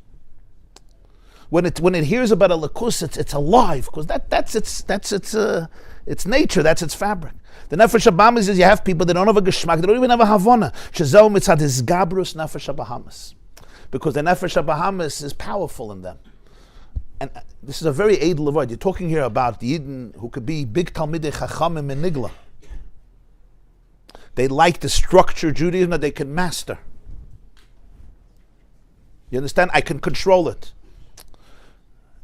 Again, we're not talking in it. This is not we're not talking negative or judgmental. But this is something the animal soul can verstehen a shtickl Gemara. Verkehrt. If it's a certain type of animal soul, it even becomes, it's geschmack. There's a lot of intellectual stimulation, right? Just like lahavdil, you have people who chachmas chitzonius, they're amazing. Mathematics, algebra, trigonometry, physics, astronomy, science, the biology, and they really, really excel in it. Lahavdil, this is chachmas HaTorah. But essentially, I'm telling you, it's a Purim Dikamayme, the Rebbe usually wouldn't. But essentially, you didn't go away from your Nefesh HaBahamas. You relate to the Judaism that you could control more. It's very tangible. So the animal says, "Okay, I'm fine with this." Now, it's a fine thing for the Nefesh HaBahamas to do, much better than a lot of other stuff. But essentially, this is Gabras Nefesh HaBahamas. Shemitzad atzma eina shayeches la'avones v'asagas binyanim she'enam chumrim oy lechol hapachis enam gashma. On its own, the Nefesh Habahamis doesn't understand anything that's not chumriyistic, that's not brute, crass, or at least it's not physical. Two levels. The Nefesh Habahamis, if it's not chumri, don't talk to me. If it's not crass, don't talk to me. But then the Nefesh Habahamis, at least it has to be gashmi. It has to be tangible. I don't need it to be chumri. Chumri is brute. Chomer. At least gashmi. It has to have physical dimensions. V'lachein inyan shel pnimiyus hatayra hasaga lekis einay miskabel v'einay munach atzlam. Es hat nid bei zei kein upleg und kein klep. Those were the words in Yiddish. Es hat nicht kein upleg und es hat nicht kein klep. You know what an upleg is? Upleg means it doesn't settle inside of me, and es hat nicht kein klep. You know what a klep is? It doesn't stick. In yeshivish language, yeah, the Jew says es hat nicht kein klep. The svara hat nicht kein klep. It's se klap nicht, se klep nicht. It means it's ridiculous. So he says, some people, the whole pnimiyus hatayra is hat nicht kein klep. It doesn't connect. There's no glue. It's like you're talking Chinese. You're sitting in a room. Somebody's 10 years is talking Mandarin. At some point, Hanish can clap. You may be even intelligent. I don't get it.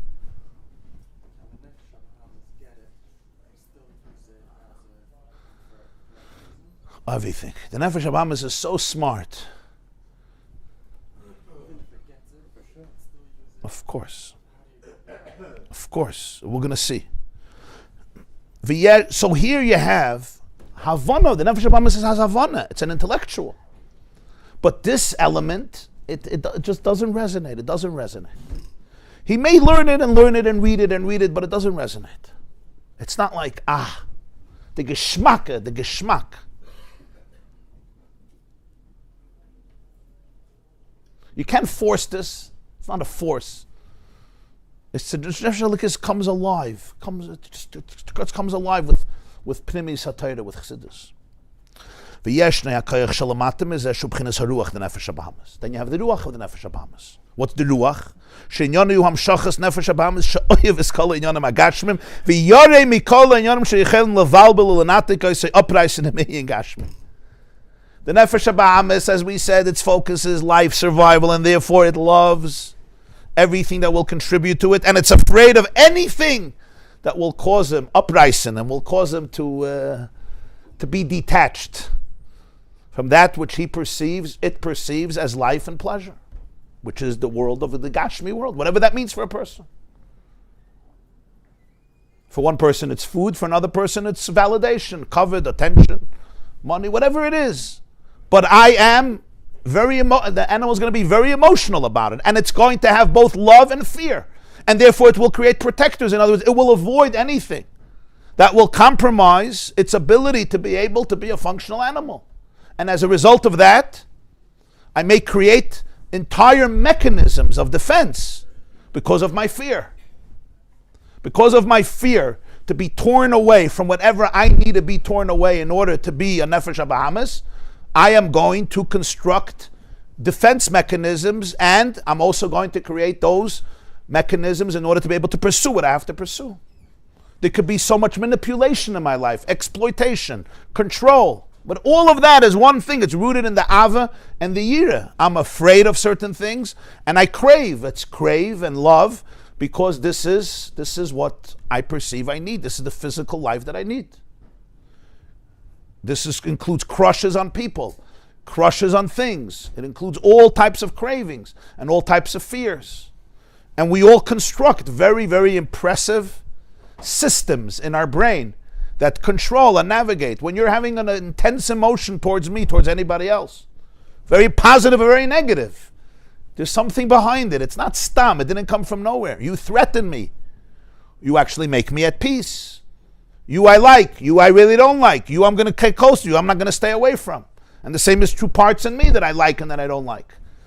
We create all of these things because the Nefesh Habahamis lives with this Ava and this Yid. It's afraid of being pulled away and taken away from anything that will make it less safe, that will cause a danger.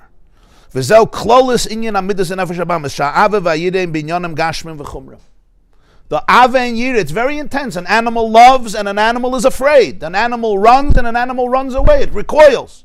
But it's all focused on the tangible and the physical and the material that I can describe as important for my safety, important for my gratification. וכשם שבקדושה ישנה מידס שכל ומידס טבעיים, כנו גם בנפש הבהמס, שיש מידס שבאים מצד ההבונה והסוגה בדברים גשמים, ובמילא גם המידה היא לפי אופן ההבונה והסוגה, ולכן כשאיני מעמיק בהטוב גשמי, לכל הפוחס באופן שיובן זה בהבונה והסוגה, אז אין לי שייכס לדבר זה. אך לפעמים יש לי הרגש הלב באופן כזה שאף על פי שאיני מנצל לעניין השכל או שעדיין איני בעל שכל, מכל מקום יש אצלי המשכה לדבר מצד הרגש הלב. Just like in Kedusha, there's what's called midos sichlim and midos tivim. Midos tivim are natural, innate emotions. They're primal emotions that are not born from intellect. They're not born from meditation, from contemplation. And then there's midos sichlim, midos that are like born from seichel. We explained earlier that all midos are rooted in a place that's deeper than seichel. It's like children. Parents bring children to the world, but the soul doesn't come from the parents. It comes through the parents. The same is true with midos. But in midos itself, you have midos sichlim, like a baby without the father and mother doing the work. A baby is not born. The seichel is like the parents. The father is called Chachma, the mother is called Bina, Abba, Ima. And then you have the midos are called the Toldos, the children. The father needs to do the work. It's his beinanus, it's contemplation, more awareness, more contemplation until you develop an emotion. That's called midos sichlim. Midos tivim are midos that are more ingrained. You still always need some awareness, but it requires a minimal amount of awareness because this is just ingrained. It became a survival instinct. It became a coping mechanism. It became an emotion that doesn't require seichel. Says Nefesh HaBahamis also has these two things. You have a Nefesh HaBahamis that is more sophisticated. It developed priorities. It thought about things. It contemplated things. And then you have the midos tivim of the Nefesh HaBahamis. This is the map that it drew up very, very early on, and it's ingrained in its nature. This you love, this you hate. This we go to, this we stay away from. This is danger zone, this is not danger zone. This is a place I can be present, this is a place I can't be present. So usually the Nefesh HaBahamis is midos tivim. It's all the map of the amygdala very early on. And it's governing our emotions. But he says, don't underestimate. The Nefesh HaBahamis also has midos sichlim. Develops a whole philosophical thing. The some people, some Nefesh HaBahamis are very philosophical and even theological. And as you say, even spiritual.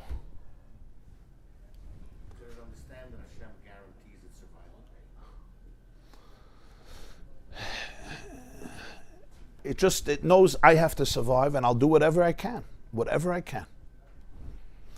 And every midah is fueling that. It's fueling self-preservation. That's what it wants. That's what it needs. And that's what it does. It does it very, very well.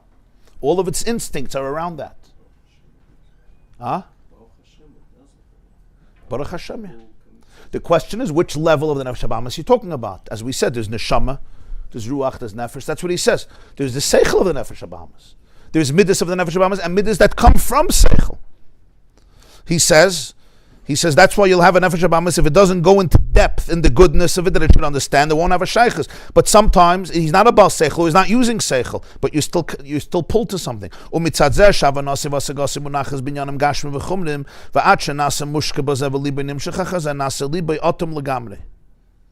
Kedisa begemara in Shabbos Shayidei Cham the Parguyaisa Umaya de Yumsus Nasa Maima do Matzav da Hacheresh Hoya Libam. Because the whole Nefesh HaBahamis, its understanding and its midas are focused only on that which gives me survival, physical and material. I could become submerged in it.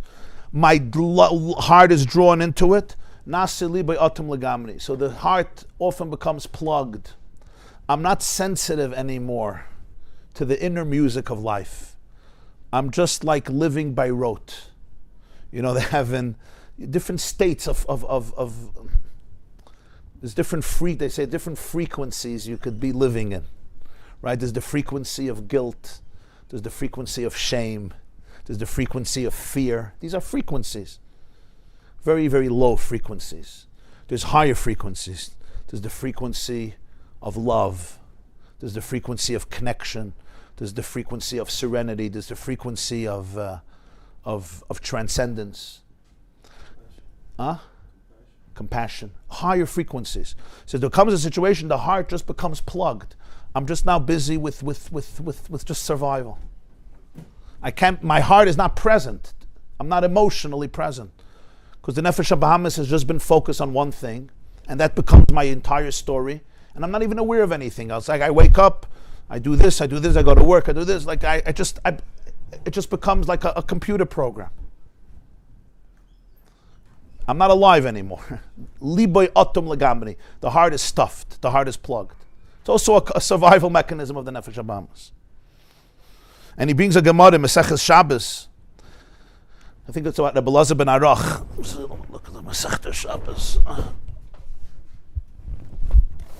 think it's here, Kuf Mem Zayin.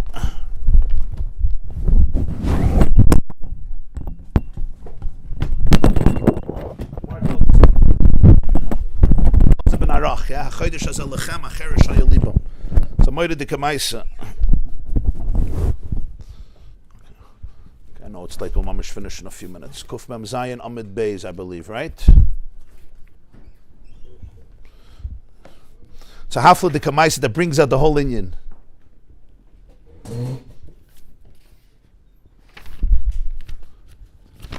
The Gemara says on Shabbos, Perek HaChavis, that Chamre de Parguyusa, Omaya de Diyumsis, the wine of a country, was called Pargusa.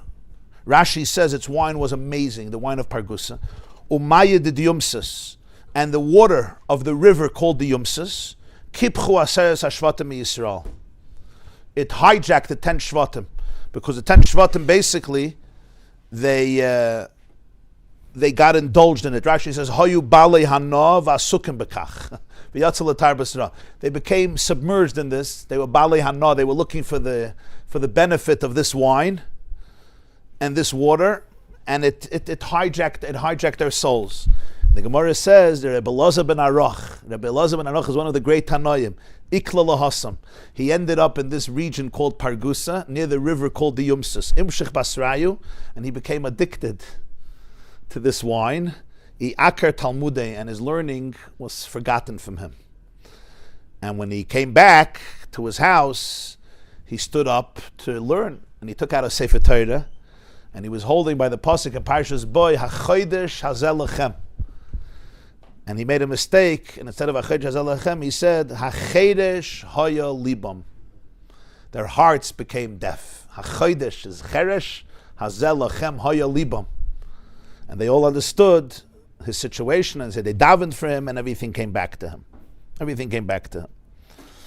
So HaChodesh Hazel Lechem became HaCheresh Hoya Libam. But it's interesting also, the words, HaCheresh Hoya Libam, his heart became deaf. It was a mistake of HaChodesh Hazel Lechem, but what was the mistake? The mistake was describing what happened. What happened was, I'm not hearing it anymore. My antennas are shut down. You don't hear, there's a certain, when the Nefesh Elokis is alive, there's a music that you hear. Creation is a symphony. You're sensitive to it. You sit down with somebody, your heart is open, your presence to the energy. It's called, everyone has an energy field, right? There's the energy that you're manifesting from Hashem. But at this point, my heart is just plugged. I'm just trying to cope. You know how sometimes you come home, you're exhausted, you're tired, right? The kids are screaming. All you could think about is getting to bed.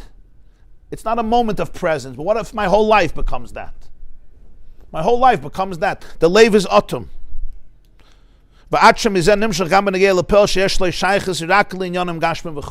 So now it expresses itself in nefesh. How does this animal soul live? It only pursues one thing. The only actions that are valuable are actions that will pursue the material and crass. The only things it will avoid is that which will contradict it. The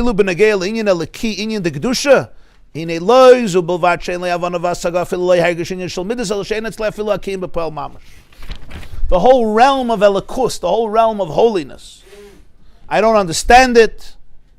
I don't even have a feel for it. First of all, I don't relate to it. I can't understand it, but even I don't have a feel for it. And even Poel Mamish, it doesn't mean anything to me. I stay away from it. I'm not sensitive to that whole world. You know what I mean? An example would be, right? If I have a garden here in Monsey in my backyard, But the deer come and they eat it up. That's their derech. They come in the morning, they have beautiful meals, 4 or 5 in the morning. When we're waking up, they eat breakfast. Already, they're after davening. They do before v'sikin, they daven. So somebody decided he's going to put up a big sign. And he put up a big sign, Loi Signov. Loi Signov. Even Sheva Mitzvahs B'nai Noyach, nobody's allowed to steal. It's my garden. It's exclusively my garden. Lashem Aritzim Loya, and he says, this is mine. It's not yours. And I'm not Meichel you, not an Olam Haza, not an Olam Haba. What happens when the deer come in the morning? They see this sign, and what do? They're like, oh yeah, he's right. He's right. Let's go to somebody else's garden. Then it's a struggle. No, my Yetzer Tov, my Nefesh Elokus. You don't expect that the deer, his inyan is to co-eat. You don't want him to eat, build a fence. You understand the vart? A person comes to a fence. He doesn't need a fence. The sign is stronger than a fence. The fence he could climb over. The sign he can't climb over. It says in Shashidim, Suga b'Sheshanim. The fence of the Jewish people are roses. So the Medrash says, Sheshanim, Sheshainim alochas. And he gives an example. He says, a Chassan gets married. This is a Medrash Rabbah. Chassan in Shashidim gets married. And he comes home, and his wife says, Tipas dam. There's blood. And he says, there's no physical fence. But the fence of Yir Shamayim is stronger. Suga b'Sheshanim. It's a different type of fence, a moral fence. You can't expect the horse or the donkey or the deer to stop because there's a moral fence. It's not what its job is. Now let's understand, we have that inside of us. We have that inside of us. There's that part of me. I need a wall. There's no wall. I don't relate to this. That language doesn't exist. So Mela also in Nefesh. In Neshama, it's a Nefesh Abahamas. In Ruach, it's a Nefesh Abahamas. And in Nefesh also. It relates to Poel Mamish, that which is beneficial, that which is not beneficial. The Nefesh Elikis has a whole different language. It's a language of truth, of authenticity, of divinity.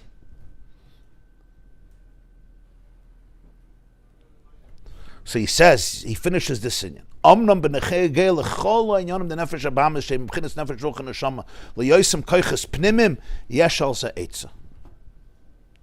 This is just the way we're created, but there's an eitzah. V'hi la'eitzah laharbis ba'or de nefesh elikis heichel m'b'chinas neshama she'uinyan havana v'asaga hainu she'yisamek ba'amoki yiseda b'havana v'asaga b'inyanim elikim v'ayidei ha'memutza de nefesh ha'sichlis yasbiram gam l'nefesh abahamis. The Nefesh HaBahamis has seichel. It has what we call a prefrontal cortex. If you can get it into that space, it could listen. You have to talk to it. This is the avodah. The avodah is the Nefesh HaLekis shouldn't run away. It should talk to the Nefesh HaBahamis and tell the Nefesh HaBahamis, I'm here. I want you to survive. I also want to survive. Now let's talk what survival is. Let's talk about life. The Nefesh HaBahamis, once it has that safety and security, and the Nefesh HaLekis will take care of it, the Nefesh HaBahamis is open to hear all the truth in the world. It's not evil, it's not bad, it's not evil. And then it understands suddenly that its whole purpose is to serve as a Beis HaMikdash for the Nefesh HaLekis. There's a hierarchy. It wants a hierarchy. The hierarchy is the divine soul, the animal soul, and the body. And the moment you want to give it to explain the hierarchy, the animal soul is very happy. He wants to be the puppy doesn't want to run the house. The cub doesn't want to run the house. The horse doesn't want to be alone. The horse wants a horse master, wants a horse rider, doesn't want to be abused. Chas v'shalom. But the horse is very sensitive. When you get on a horse, horses right away know if you're in control or you're not in control. The worst thing for a horse is when you're afraid of it, that you don't know what to do, and then you give it to the horse, and then the horse doesn't know where I'm coming. The horse doesn't have that tfisa. The horse needs you to tell the horse, megait. Megait dart, and then the horse will go much faster than you can. That's like the Nefesh HaBahamis. So it's a powerful horse. The Alter Rebbe says this in Torah. The horse will take you to places you can't go, but you need to tell it where we're going, and you need to give it the security. You need to give it the confidence. Yeah, I know exactly where we're going. And then the horse will go and take you. The horse is good on its legs. The horse is not good for figuring out the destination of existence. That's not what it needs. The same is true of the Nefesh HaBahamis. We put on the Nefesh HaBahamis unnecessary pressure. It has to figure out life and has to figure out eternity. The poor animal soul, leave me alone. I just need to go to the bathroom. Leave me alone. I'm good for going to the bathroom. That's when I'm good. Don't tell me to decide what life is about, but that's what it does. So the Nefesh HaBahamis decides this is life. The Nefesh HaLekis needs to take control. When it takes control, the Nefesh HaBahamis, if it could be assured, but you have to speak to it. It has a mind. It has a beautiful mind. It's a beautiful mind, but it's the mind of an animal. And the mind of an animal needs to be spoken to in the way that it can relate to. If you try to override it and you say you don't exist and you bechala meshugan and you bechala behema, bye-bye, I'll do my own thing. And you make achlata, you're going to be the most refined husband in the world, and 20 minutes later you explode in anger. What happened? Because Yankee didn't say Advar Torah by the meal. You made achlata last night, you learned Mesilas Yesharim for the 20th time, and you decided you're going to be an Edela person. There was one problem. Your Nefesh HaBahamis wasn't learning Mesilas Yesharim. And not even Tanya. Your Nefesh HaBahamis was hungry, and there's soup.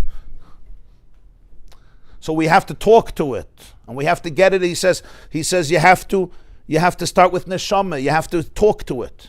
There's a memutza called nefesh hasichlis. Nefesh hasichlis is a rational soul. It can understand truth. It can understand all these stuff.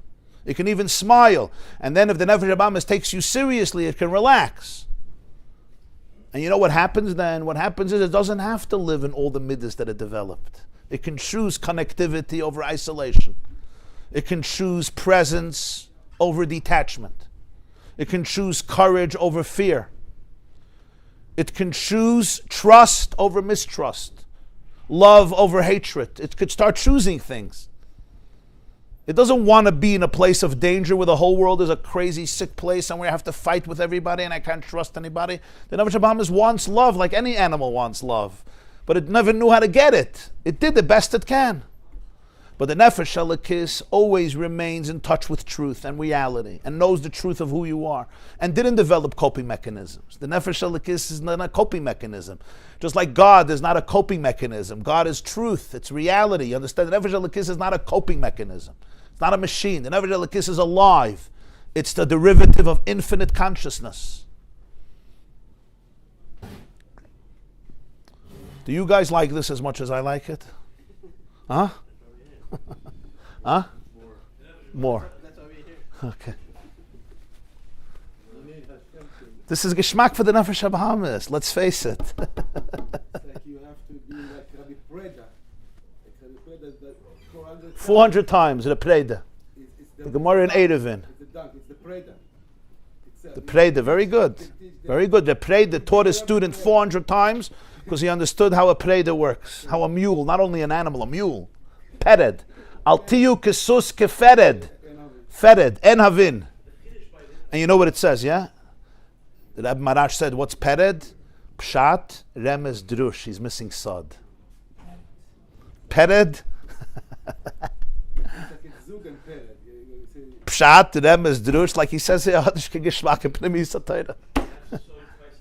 Huh? So Purim de Kamaimer, yeah, we learned it. Vayikach es asus, sus. Sus. It's not side, it's 126, Kuf Chavav. But Pered is Pshat, Remez, Drush, without Pardes. Pardes is Sod.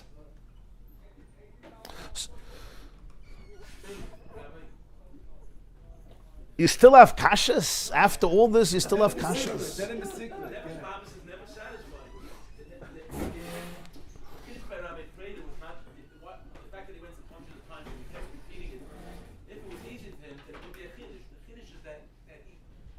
Emes. Emes. Emes. The Preda was expecting somebody to come in. And the student saw that he was distracted mentally. So he wasn't typhosit. Unbelievable. So all this has to be taught. The Nefesh HaBahamis could be very patient. If it feels safe, it will be patient. Because he was a worked out person. He was a worked out person. Presence is not easy. The Nefesh, one of the most famous coping mechanisms of Nefesh Abahamis is don't be present. Because if there's a fire, you're not present. You run, you always run. I'm in a conversation with you, what does my phone say? I can't talk to you. There's no exclusivity, there's no intimacy. Exclusivity and intimacy require safety. Right? Yechidus, Yachid, one, presence. Dalef ne'miyat ha'omed. I can't do that if I'm in a war zone. You're not allowed to do that. It's danger. Some Nefesh Abahamis, I'm hyper vigilant. I'm out of breath. And sometimes that's my lifestyle. I don't even know why. So we have all these names, ADD, SHMADD, ADHD, with all good. But a lot of it is, at an early age, I had to disassociate. Or I had to go into a place of being hypervigilant. So you give me every name in the world, ADHD, it was a coping mechanism of the Nefesh Abahamis. Which became habitual, and then my chemicals agree, and then it becomes a philosophy, and now I'm diagnosed for eternity. Yeah, I am ADHD. Now, I may be ADHD, that's fine, and there's also milus in it. Well, I was once giving a speech at Shabbos, and there was a group from a yeshiva, Rabbi Kalish's yeshiva, Waterbury. They were here for Nufr, so a bunch of them came to here. And I don't always speak short, unfortunately, as some of you know. Today's Shia can prove it too. And it was a pretty long drasha. And one of them was sitting in front, right in front, and I happened to know him. He was diagnosed with every ADHD symptom in the world. There was not a symptom of attention deficit that he wasn't dying. And he sat there listening like this, glued, and he really took it in. And afterwards he came over to me and he said, you could have gone another 6 hours and I would have stayed. I said, you're quintessential ADHD, everybody knows. Your reputation precedes you. He looks at me and he says, people don't understand.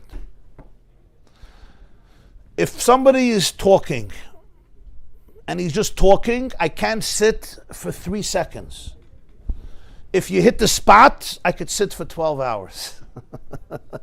If you hit the spot, I could sit for 12 hours. You understand? So this whole diagnosis, he says, it's not so simple. If it's not stimulating a certain part in me, you're right, I can't sit for 3 seconds. I don't know how to force myself to sit in a boring situation. I don't know how to do it. But if you're stimulating that part, if you're going in. I'm done. The same is true with the Nefesh Abahamis. So b'meila he says there's a memutza. It's called nefesh hasichlis. V'inyan ze yoytzi oisei ma'amayim dematzav shenimtze boi v'at sheyavi l'mayim dematzav hofchi sheyivarer v'yalas and yonim hagashmem. You don't only go out of that place; it's all reversed. Everything the Nefesh Abahamis was involved in is now kedusha. Food is not bad. Exercise is not bad. Work is not bad. Sleeping is not bad. Relationships are not bad. They're actually all part of Avodah. B'chol d'rechecha de'eyu. Now the Nefesh Abahamis is a keli, it's a vehicle, it's a channel. There's a shidduch, there's a hierarchy, there's a connection. Shezel mipnei shenitin koyach l'neshama levaradam lezachacham la'aloisam ha'idezah shetavad avidosabam. The neshama was given the power. Levaradam, 3 words. Levaradam lezachacham la'aloisam. Levaradam is from the word barur. You first have to clarify, like Shabbos, you're not allowed to do boire, right? You have to identify. This is toiv, this is psoilus. Sift out the bad. Sift out, boire. You have to be mavada. It's called avodas habirurim, from the word barur. It has to be clear. This is a destructive coping mechanism. I got it. This is a good coping mechanism, right? This is good. You have to be mavada. This is helping our life. This is destroying our life. This is bringing you closer to the people you want to be. This is bringing you further from the people. That's the first thing. Then there's lezachacham. Lezachacham from the word shemen zayis, zach. The word zich, zichuch, lezachech. To make things clear, refined, to refine it. Lezachacham. What does it mean to refine it? To refine it means you take the very experiences of Nefesh Abahamis and you're mezaka, like there's a Ratzakash Baruch Hu lezaka is Yisrael, also from the word zichuch. To purify it, to clarify it. Once you are mavader what it is, and you separate the type from the psalus, what's type, what's the psalus, now you can begin the work of refining it. Ola haloisam. And then it's all sublimated, it's all elevated. Through working the avodah in it.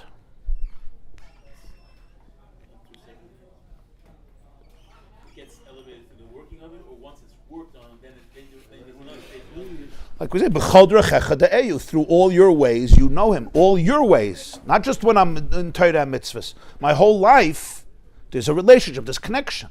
Now the heart is not plugged anymore. Because now the animal soul is not living in isolation from the divine soul. It's not like a schizophrenic, I'm two separate people.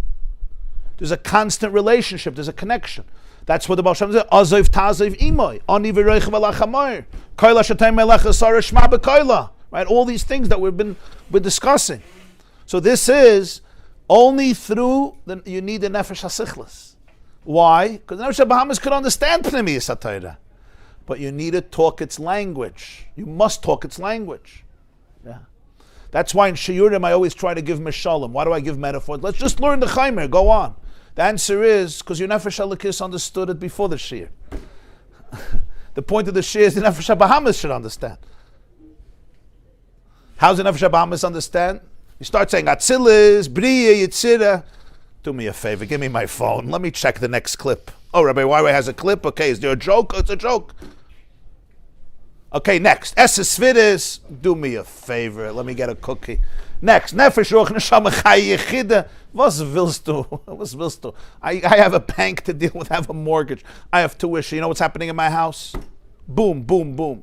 It's very nice. If I have nothing to do, I'll sit and learn Kabbalah. I'll learn about Ma and Ban and Sag and Av and Tzimtzum, and you'll be happy. Very good. But I'm not an intellectual, so I'm not interested. I'm not a mystic, so I'm certainly not interested. Yeah, I'm just trying to help my life, and I got anxiety. So we'll stop hacking me with Atzilus, because Atzilus doesn't help my anxiety. You understand? The Nefesh HaBahamis does care about anxiety.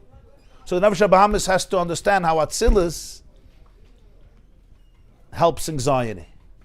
That's what it needs to know. And it does. Why? Because Atzilus means that you can experience all of life as an extension of oneness.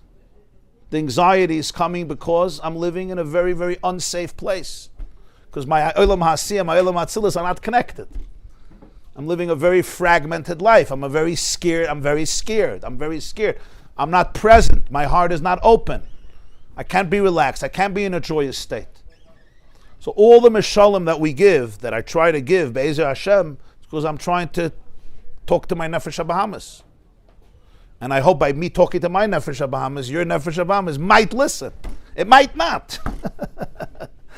It might say, don't confuse our animal souls. But maybe it's going to listen. I had a Zayd, his name was Gershon Ber Paharer. He was a chassid of the Tzemach Tzedek. So he had a minhig.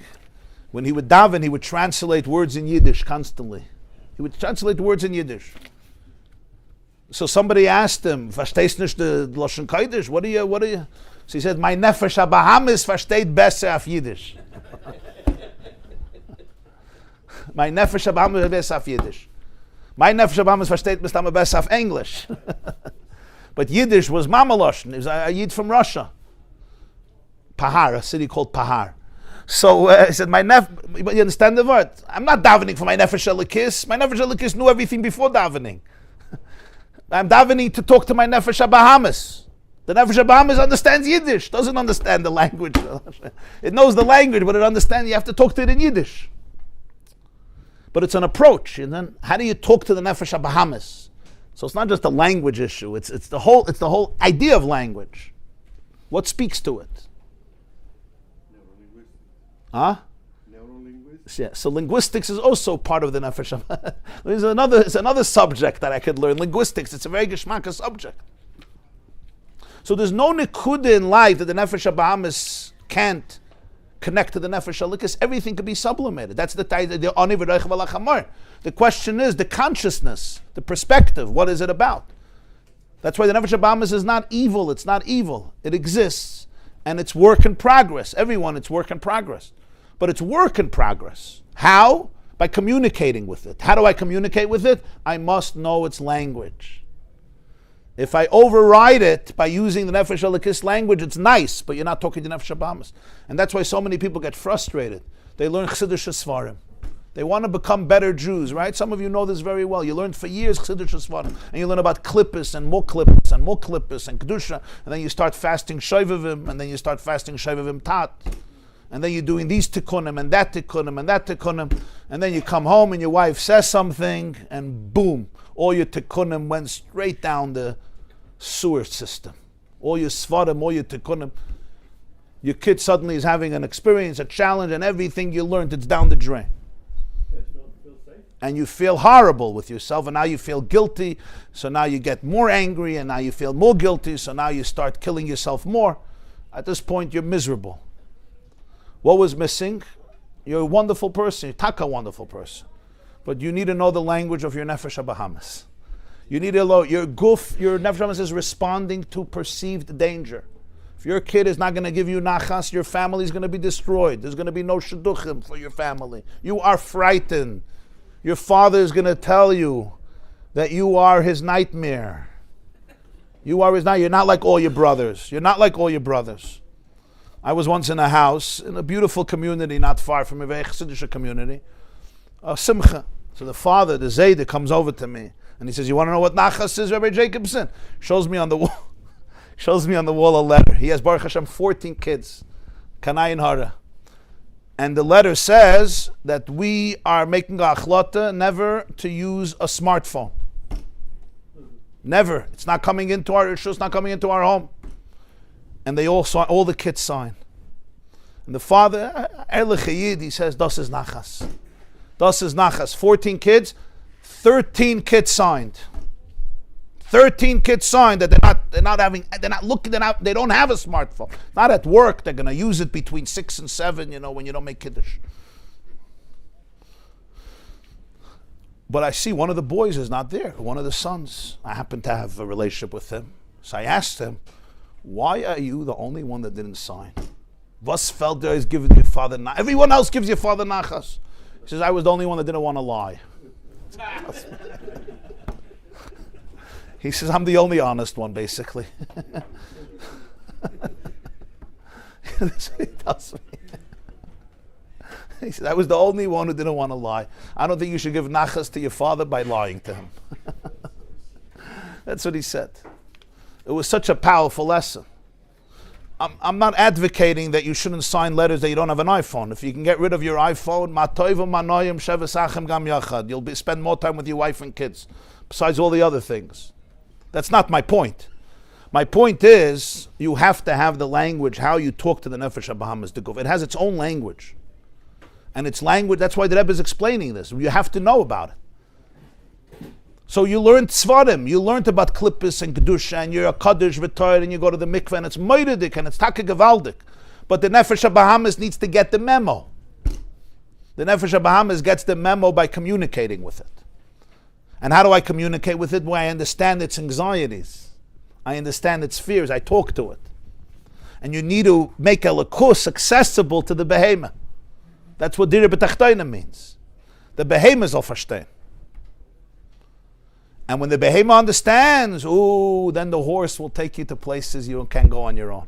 It's not just the Nefesh HaBahamis needs the Nefesh HaLekis. The Nefesh HaLekis also needs the Nefesh HaBahamis. One of the Chidushim, the Rebbe says, the Nefesh HaLekis needs the Nefesh HaBahamis. It works both ways. It's a symbiote, it's a marriage, it's a relationship.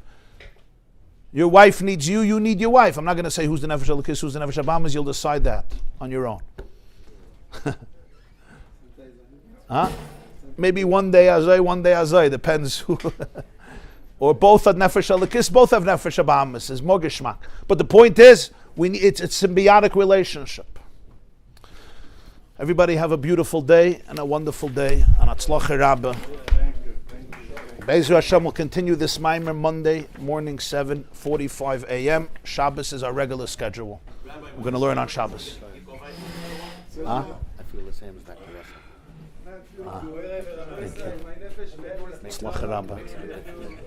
Thank you. That means a lot. That means a lot. I saw you took it all in, huh? Thank you so much. Yeah. I know, they made a mistake. I told them too late. It's not their fault. Yeah. Tefillah Zaka. I think this is, no? Zaka, no? Rain. Yeah. So Moide de Kavod from the Rebbe once at a Farbrengen, Yutas Kislev Tovshin Chai. It says in Gemara in Sanhedrin, there's a stid about Mashiach. It says one place, Be'ita Achishena. And it says, Va'aru imanane shmaya. We're going to go on the clouds of heaven to Gula. Another Navi says, Ani v'reichav ala chamoy, Mashiach is going to go on a donkey, not on clouds. So the Gemara says, Zachu anan ishmaya. Loi zachu ani v'reichav ala chamoy. Huh? Yeah? Right? So you tie zachu from the word zakos, zach. So if there was already a zakos, so it's anan ishmaya. If not, you have to still work through the chamoy. Loi zachu. Yeah. Well, obviously, the Shebesh was taking an insurance policy because he kept the donkey alive for Abraham, for Moshe, for this. So the donkey alive, like the Maral says, when you have Medrashim, it's not always physical. It could be metaphoric. So that's the metaphor, that it's the same chamor. We're working with the same gashmi. In Avraham Avinu's time, it was one stage of development. Moshe is already, before Matan Torah, is already a whole higher stage. And Mashiach is the ultimate. So you have three stages in the elevation of the guf. You have Avraham Avinu, you have Moshe, which is already Matan Torah. Avraham Avinu is before the era of Matan Torah. And then you have Mashiach is the end goal. Over there, it's all through the Chamay. Emesh is Avraham, Moshe, Mashiach. It says Adam also, yeah. Adam, David, Mashiach. Adam, David, Moshe. Because David, Malka, Mashiach. So you have Adam is also. Because Adam was Kailal the three. But this idea of Ani v'reichav al Chamay is that his galus is going to be dafka through the guf. There's a lashon in one of the Maamarim for the Rebbe Marash that when Mashiach comes, haneshama nizoynes min haguf. The soul will get its nutrients from the guf.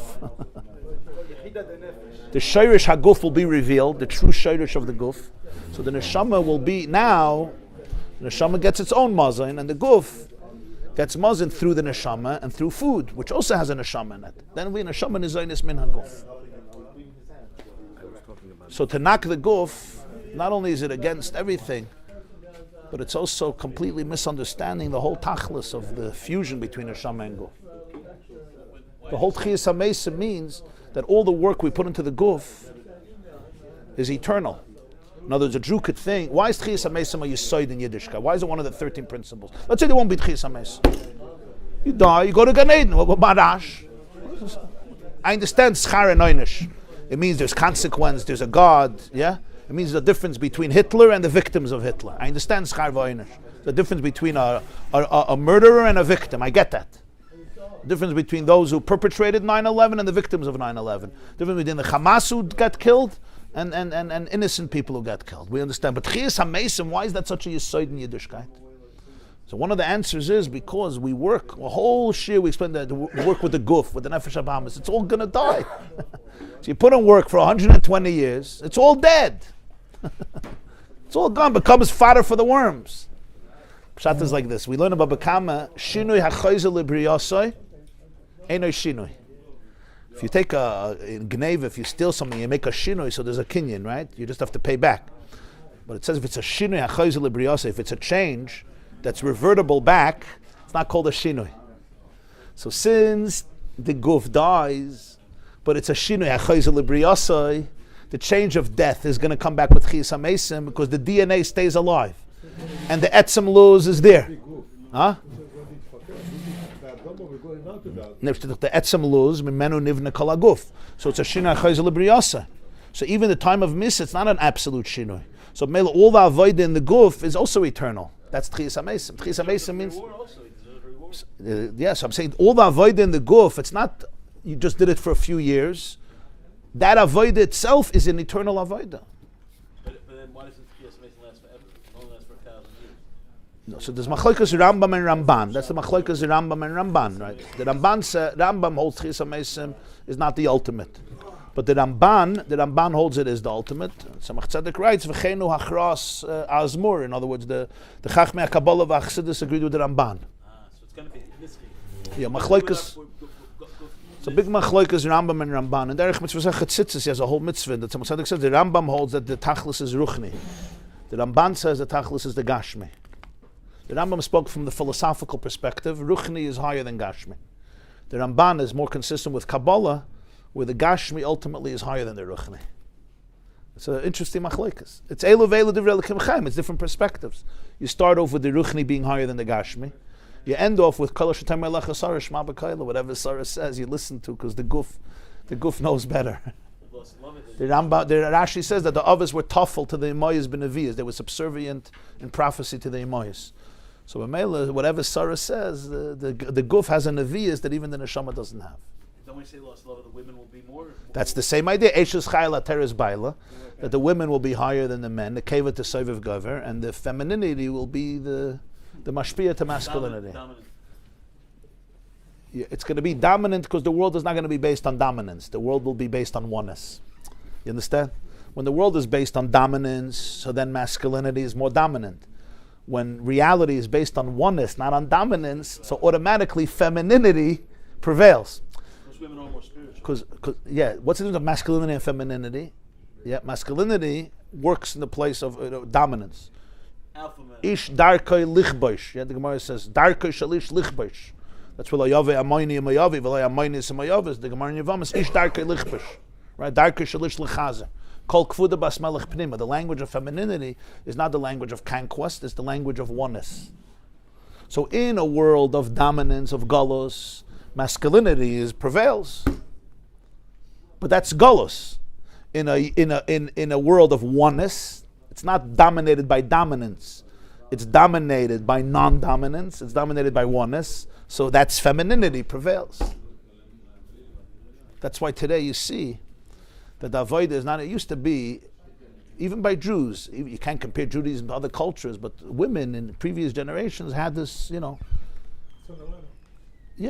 was so to speak a different status. The boy arts were more women than men when we went in. Right. Yeah. Same thing. The women didn't fail when it came to the spies, when it came to the Chet HaEgel. All the major mistakes that the Jews made, the women stayed away from. By the Mishkan, they came first. They gave first. By Yavoyu Anashim al Anashim. By Matan Torah, it says Koisem Beis Yaakov, the women first. So Matan Torah, the Mishkan, they were first, and the Egel and the Meraglim, they stayed away from. That's why they came into Eretz Yisrael. Shiras Miriam. I'm saying they were made Much more, yeah. Much more. Miriam, Shiras Miriam, the women were more prepared. Yeah. But it said b'schus nashim tzidkanis niglav shenim mitzrayim. But the closer you get to Mashiach, which is Aliyas Hamalchus, the more and more you see that the whole avodah ruchnis today has to be only with the women and through the women. In other words, like in a marriage, the man does his own thing, and the woman, takes care of the gashmis. That model doesn't exist anymore. Not successful anymore. Fakert. Because the whole avodah today is a symbiotic relationship between the man and the woman, and fakert. The real ruchnius, the man could get a lot of guidance from his wife. That's the emes. That's the emes, right? Like you know, and like I know, 100%. and like you know. Shiras Miriam. It's like why Yaakov Avinu mukhan la'avod 14 years for someone you can work for me for 7 years. Yeah. What do you see? What you saw in her. Vayiyu be'enov kiyamim achadim b'havosoi oisa. It's just beautiful. What he saw, man. Chayre, if he loved her so much, so then 7 years should have been like 70 years, not like a few days. If you love somebody so much, Enjoying every moment like it. so you're waiting. So l'chayre, the waiting is much longer. I'm apologizing for my name, Shabbat. The pshat is b'havosoi oisa. Bavasi Aisa. Sometimes people love her because they love themselves. Bavasi Aisa, all those 7 years, all those 7 years, what happened? When he came to the well, she was shepherding the flock. Hine Rachel bitoy boyim atzayin. Asks Rashi, since when do you give a little girl tzayin? The answer is Lavan didn't have sons, so Rachel was responsible for all that tzayin. Later. Rashi says later because then, Bonav is later. Then he didn't have, so that's why Yaakov blessed him and he had all these brachos. So that means when Yaakov came into the house, he took over all the sheep because it says he was the roya. So Rachel had 7 years of menuchas hanefesh. He was very happy for her. Understand? Bavasi Oisa, not Bavasi Oisoi. Bavasi Oisa. He was thinking about her. It was geschmack. Because she finally had menuchas hanefesh. She didn't have to be a slave for her father. She didn't have to slave away for her father. What's Yaakov? He was benefiting ba'avosei oisa. He could be here for his wife. When you really appreciate and love somebody, you feel it as a privilege to be there for them. It's a privilege. It's not yisudim. אתה מבין? אם אתה אוהב מישהו, זה זכות שאני יכול לשמש אותה. The Lubavitcher Rebbe, before he was a Rebbe, when his father-in-law was still alive, so he was once walking home, and there was a yid, a bacher, who would nudge with questions non-stop. And my brother told us, so says the Rebbe turned to him and said, "The Rebbe's a tochter vart of mir." The Rebbe's a tochter vart of mir. The Rebbe Yatz was still alive. He says, "The Rebbe's daughter is waiting for me." The Rebbe's a tochter vart of mir. So you have to sometimes say, the Eibishter's a tochter vart of mir. Hashem's daughter is waiting for me.